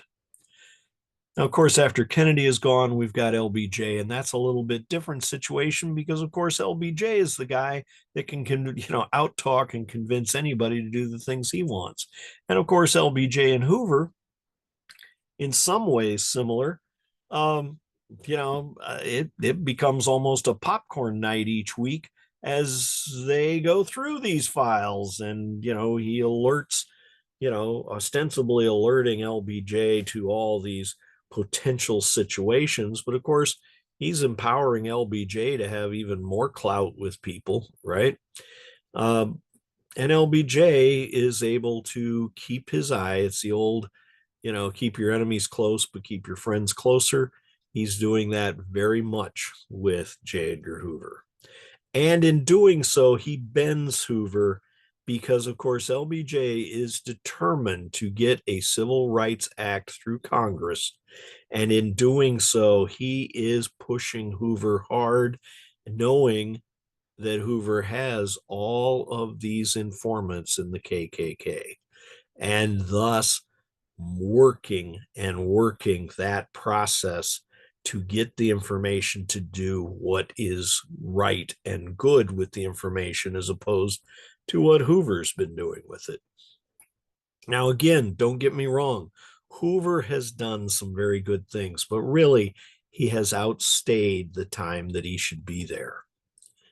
And of course, he will still be there when Nixon gets there. And remember, these are old friends. They are friends since the Alger Hiss days. Remember, Nixon will start his book, that he puts out, My Six Crises. And of course, the first one is the Alger Hiss situation where he's backed Hiss to the hilt, and Hiss comes up with the microfilm that he hid away in his pumpkin patch. And of course, they send it to the FBI laboratory, and the first thing that comes back is that, oh, I'm sorry, this film, actually stock wasn't made back in the 30s when this is said that it's from. This is made currently. And that is Nixon's first crises. That is his major one. That is the one that, in overcoming it, makes it will lead him to the vice presidency and later to the presidency. And of course, we can't help but look at it today a little bit differently because he prevails in that. Because in the book, he is so worried, so worried, so worried. They've sent it back to the FBI lab, and it comes back, and Kodak is saying, "Oh, we were wrong. Yes, yes, we made that brand of film back then too." And of course, we all accepted that back then. I'm not sure that a doubting public would do so today. But their temperaments were the same. Their approach to the controversial issues of race and of what they would call law and order, and their modes of operation, always smiling to the public but doing a lot behind the scenes and underground because they know it wouldn't be acceptable. That they are very much two peas in a pod. And they both agree that wiretapping is legal for them because this is a case of national security. Now, by the time of Watergate, of course,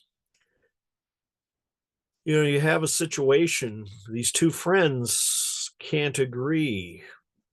Nixon, amid all the public criticism that has come down on Hoover in the time before this due to some of the revelations that have come out, Hoover's become very cautious. He never wants to be caught out, and as times have been changing, The biggest public criticism was there was a break-in uh, in one of the field offices, and what was found were the files that showed that they had been breaking into the homes of anti-war protesters at all levels of society and illegally collecting data, illegally wiretapping, illegally planting bugs, doing everything. And when that break-in occurred that stole those files and put them out, it has put a lot of pressure on Hoover. And Hoover is trying to play things down. At the same time, though, as Watergate is, it's pre-Watergate, Nixon is getting harangued by Kissinger about all the leaks that are happening. And he wants to be bugging, not only those people to find out where the leaks are from, but as long as we're at it, we should go ahead. We've got to shut down these Pentagon Papers. We've got to shut down, the Democrats that are possibly doing illegal things. So we're going to bug them. And Hoover says no. Hoover says we can't do that, Mr. President. That's beyond the pale. What he's really worried about is not that he really thinks it's beyond anything. He's done worse. His real fear is the Bureau would get caught in the act. He really doesn't trust that there would be no leak from the White House that would eventually point at them.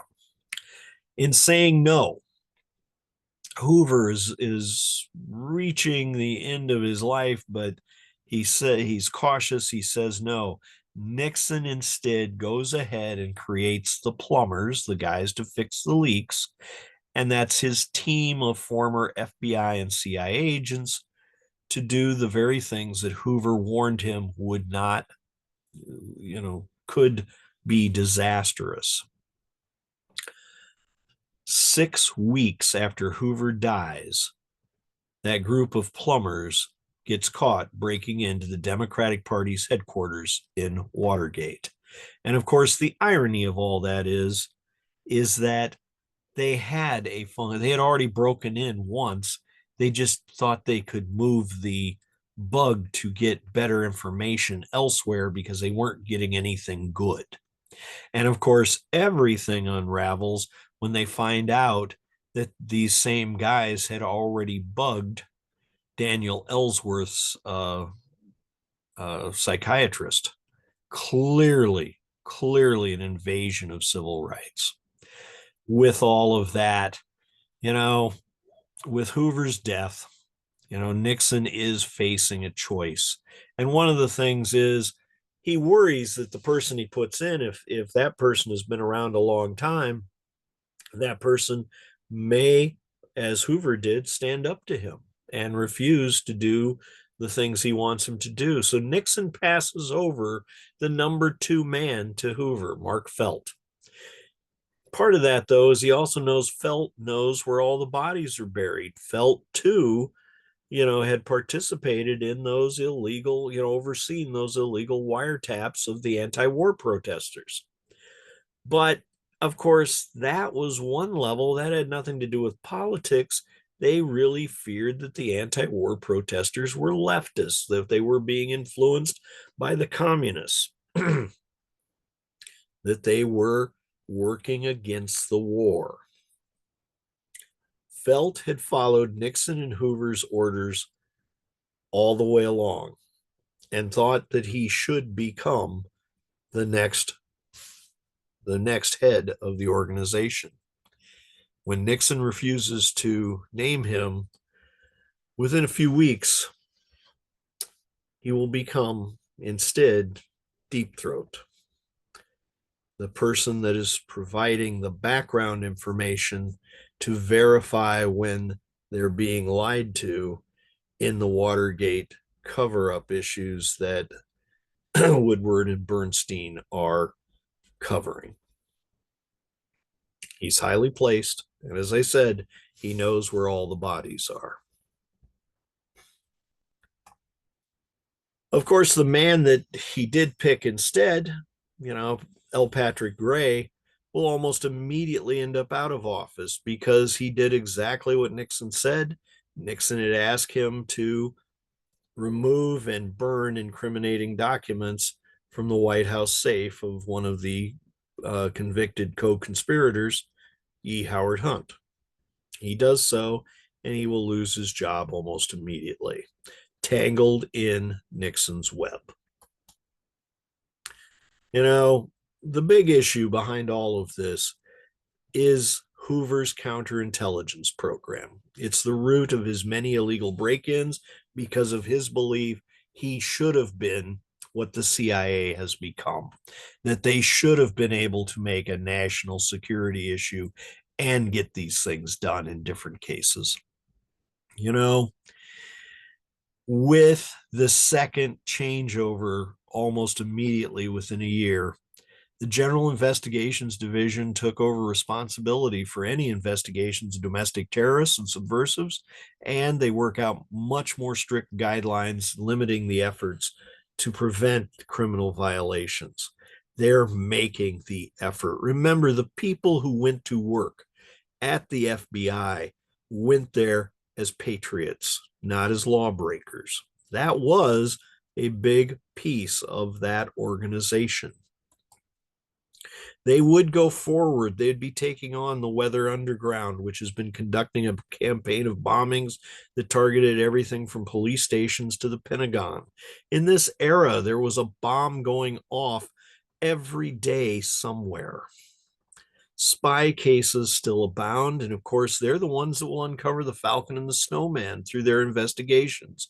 Two former altar boys from wealthy families selling secrets to the Soviets. You know, to Operation Lemonade, where the FBI used a double agent to unmask the Soviet diplomats working with KGB spies. In the 80s, they will move forward and take down more than 1,000 mafia members and associates convicted following investigations by the FBI and their partners. And in doing so, they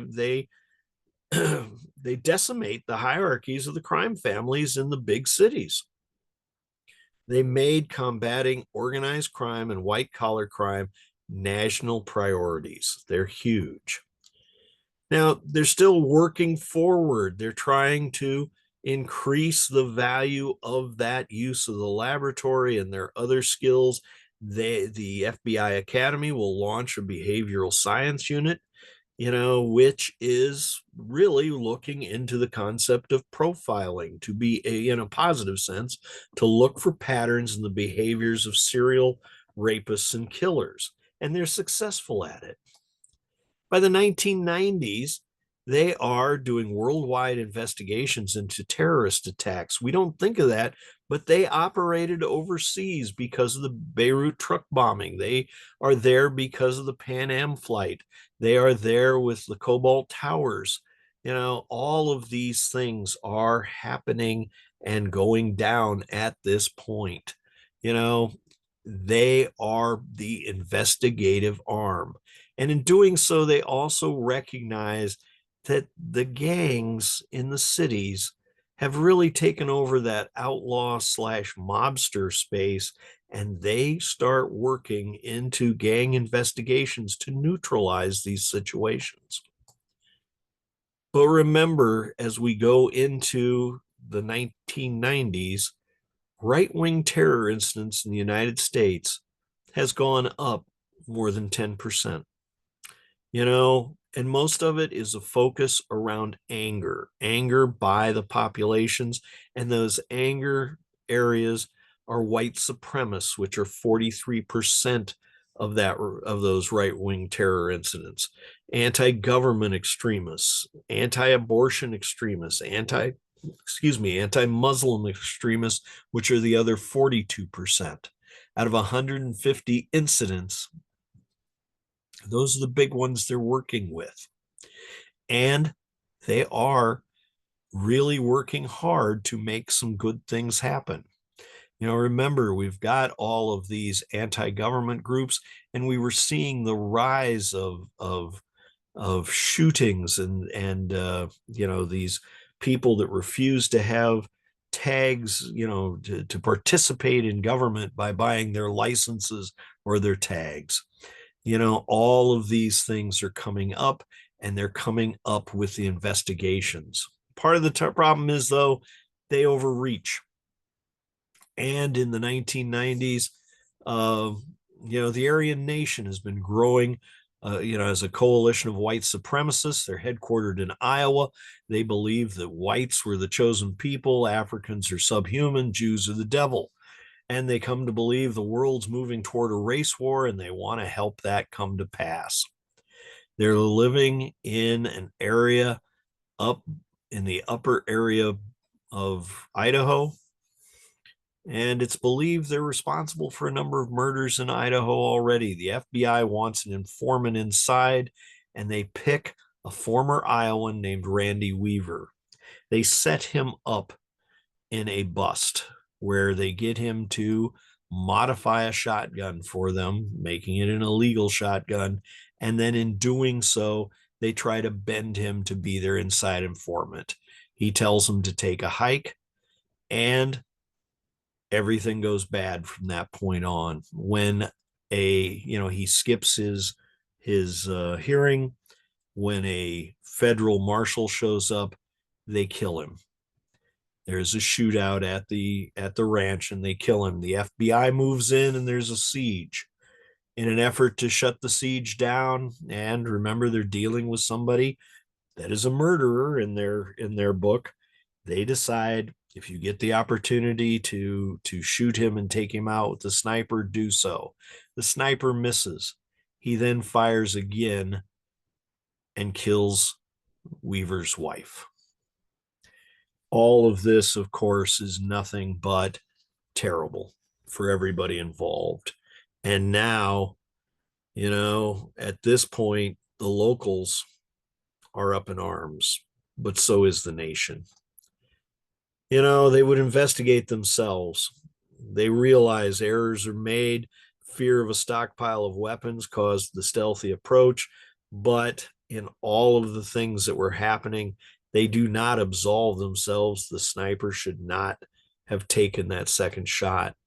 But with the local population and the national one questioning overreach of government, it's a loss. It's a loss. It's sad to note, these situations. The irony, of course, is that, no, I'm not going to go there. But remember, with increasing access to automatic weapons, officers on the job as police are in danger. Traffic stops for false license tags can quickly escalate to right-wing extremists, deny government any power, pulling out automatic weapons and killing the outgunned police officer. The FBI moves forward on that. So does Congress. Some guy named Biden would actually put together a bipartisan bill that will get the Teflon bullets and the automatic rifles off the off the market. It's got a 10-year sunset clause. Unfortunately, that was not passed when it came up again then 10 years later in the 2000s. But it has an impact. But by 1993, we have got a similar situation, but this time in a much bigger group with, a confrontation with a cult where 16 officers are injured immediately in trying to arrest the head of the cult. And after a 51-day standoff, they again try to do something to stop it, and end up with the deaths of almost everybody involved. Again, others will see conspiracy through, but the reality is we've got incredible challenges throughout the 1990s. As I said, those right-wing terror groups, and they're using all of this information, and they're pushing it forward. Remember, Waco will be the flashpoint that will cause the Oklahoma City bombing, where women, children, 168 people and 500 more injured. You know, how could they? And that is the question, isn't it? It is a tragedy. And remember, it just doesn't stop. It keeps going forward. These are homegrown terrorists. But, you know, again, you have to try to combat these things. And that's what the FBI does try to do, even when it goes wrong. You know, into the 2000s, it's an eventful presidency, you know, with events we will never forget. And yet, with all of that, it really leads to a reorganization of all the intelligence services because, of course, the question is, how did you not know? Well, you know, one can argue that warnings were given. You know, it was stated, but of course, the other side can say, no, we didn't get anything explicit. But, you know, that goes back to that situation of if you're not paying attention, if you've got people in their jobs that are not the top people, what do you get? As we've gone forward from that point to today, the FBI will say to you that, you know, that protection of the American public is the most vital issue. And today they say that their missions include, you know, holding down on terrorism, cybercrime, counterintelligence, civil rights, public corruption, and weapons of mass destruction. You can't argue with any of those things.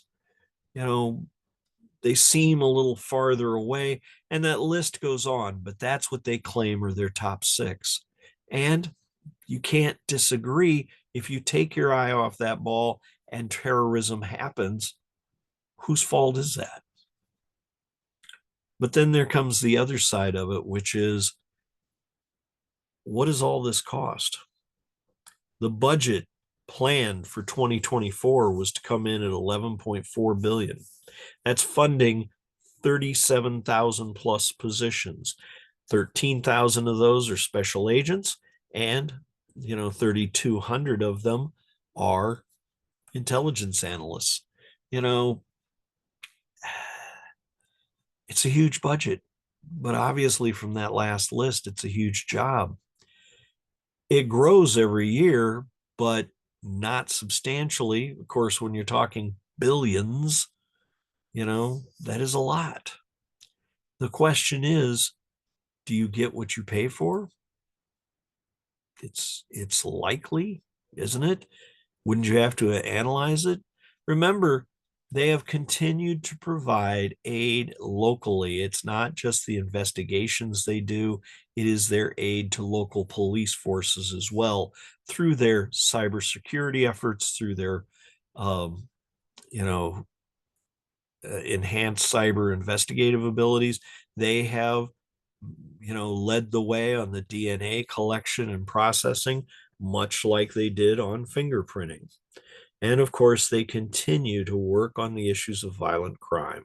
Of course, that all brings us to the question of what's next. And as I said, remember, when we agreed that this was the program we were going to do, we didn't really know that we were going to leap backwards again, but even that isn't true, is it? This is all different and all new today. If we try and look at what was done 8 years ago, we get an inkling. But I guess I will just, say that they're pushing for sweeping cuts, right? Well, here are the sweeping cuts. If you investigated the January 6th attack on the Capitol, you're already retired or you're just gone. If you investigated Trump, you were definitely gone. However, if you defended him, you're now the new FBI director. Key issues, the guy who had defended him, who is now the FBI director, and also in the off years in between that, then, had business dealings with Trump. Is that legal? I don't think anybody's ever going to answer that. But my point is, we need to keep our eyes on the ball. We need to be aware of what is happening and why. And with that, you know, I will tell you, trying to do some research on where they are today is difficult. The pieces that they put out for their statements, because every year they would put out a statement of these are our priorities, this is where we're going, this is what we're doing. This year's is a carbon copy of last year's, except they take out the fact that there had been a presidential executive order that was trying to move people toward lower emission vehicles. And they took out a couple of other items, anything that had to do with what they call diversity elements, right? So those things are missing. Also, as I tried to go through the website, I would continually hit spots that would say, oh, I'm sorry, your gateway is timed out, or, can't reach that page. Now, I'm not going through my old links. I'm going through their links. So, there are changes being made. It's our job to figure out what they are. Now, the question is, why did I spend so much time in the past? I guess I'm going to ask you a couple of quick questions, and I'm going to get off this. I know I've gone way over my time limit here, but I want you to think about something really quickly. Did you ever work at a place where a new boss came in and they wanted to change everything? How did that go? Did it work well? Did it not work well? A lot of times you have a lot of pushback from the people in the organization, don't you? And there's always that thing called corporate culture. And that corporate culture is usually how we've always done things. And people stick to that not because it's easy, but because it's what they believe. And that's a big part of this. So the question is, a lot of these issues, rightly or wrongly, they're saying we got to tackle these things because we don't like that corporate culture. We want to change that. We want it to be different. Where you fall on that, is going to decide whether you think that's a good idea or not. My issue is more, you need to be aware of part of what's happening. One of the reasons, though, that I spent so much time discussing J. Edgar Hoover is, and why I keep repeatedly saying there were a lot of good things he did. And a lot of those people that went to work for him went there because they wanted to do good for America. Not, many people distrust the FBI, but overall, I think you'd have to look back on their history and say there's far more positive than negative here. They have done many, many good things. That's in my opinion. I could be wrong. Your mileage, is based on what your experiences are. Did they overreach, especially the 50s, the 60s? Absolutely. Into the 70s, they're starting to change. They're trying it. But I want you to think about this as well. These are the issues. Do you believe that the FBI has a mission? And if they do, if you get rid of it, who owns that mission? Who's going to be taking care of those things? Do they provide more than just investigators? As you saw, they provide forensic science support. They provide information constantly, and they are available if it falls within their purview, which is crimes that go across state lines. And you should have seen clearly how the story of the FBI and advances in technology, from cars on up to radio, on up to computers, and on, continue on, the DNA sampling and things like that. And you also know why the Bureau of Investigations was created, because it was needed. That's why it was created. So with that, I hope this is of interest to you. I hope it was worth your time. I'm sorry it went over, but I will remind you of what they said and still are saying. This comes out of that copied piece. Protecting the American people from terrorism, both international and domestic, remains the FBI's #1 priority. Special agents and intelligence analysts need the best technology tools available to be responsive. But remember, the strength of any organization is its people. The threat we face as a nation has never been greater or more diverse, and the expectations placed on the FBI have never been higher. I think all those things are true. And I think they have a place in our world. And I hope this has at least provided you with some information that maybe you didn't have, or a perspective that, while it may not match yours, is still something that you can add to, look at, and evaluate, because that's what we try to do with these talks. I hope this was worth your while. If anybody has any questions, you can feel free to put them into the chat. If you want to talk to me, you can unmute and talk to me. All's good. I enjoyed having you here. I hope I will see you next week when we take on the CIA, but I am breaking it into two parts because their world changed dramatically after 9/11, and it is something that we really need to cover. So with that, I promise I will keep it under 2 hours next week. So how you doing out there? Everybody good? I'm so appreciative of you sticking around, and I hope it was worth your time. So with that, that's all I've got. Thank you, Russ.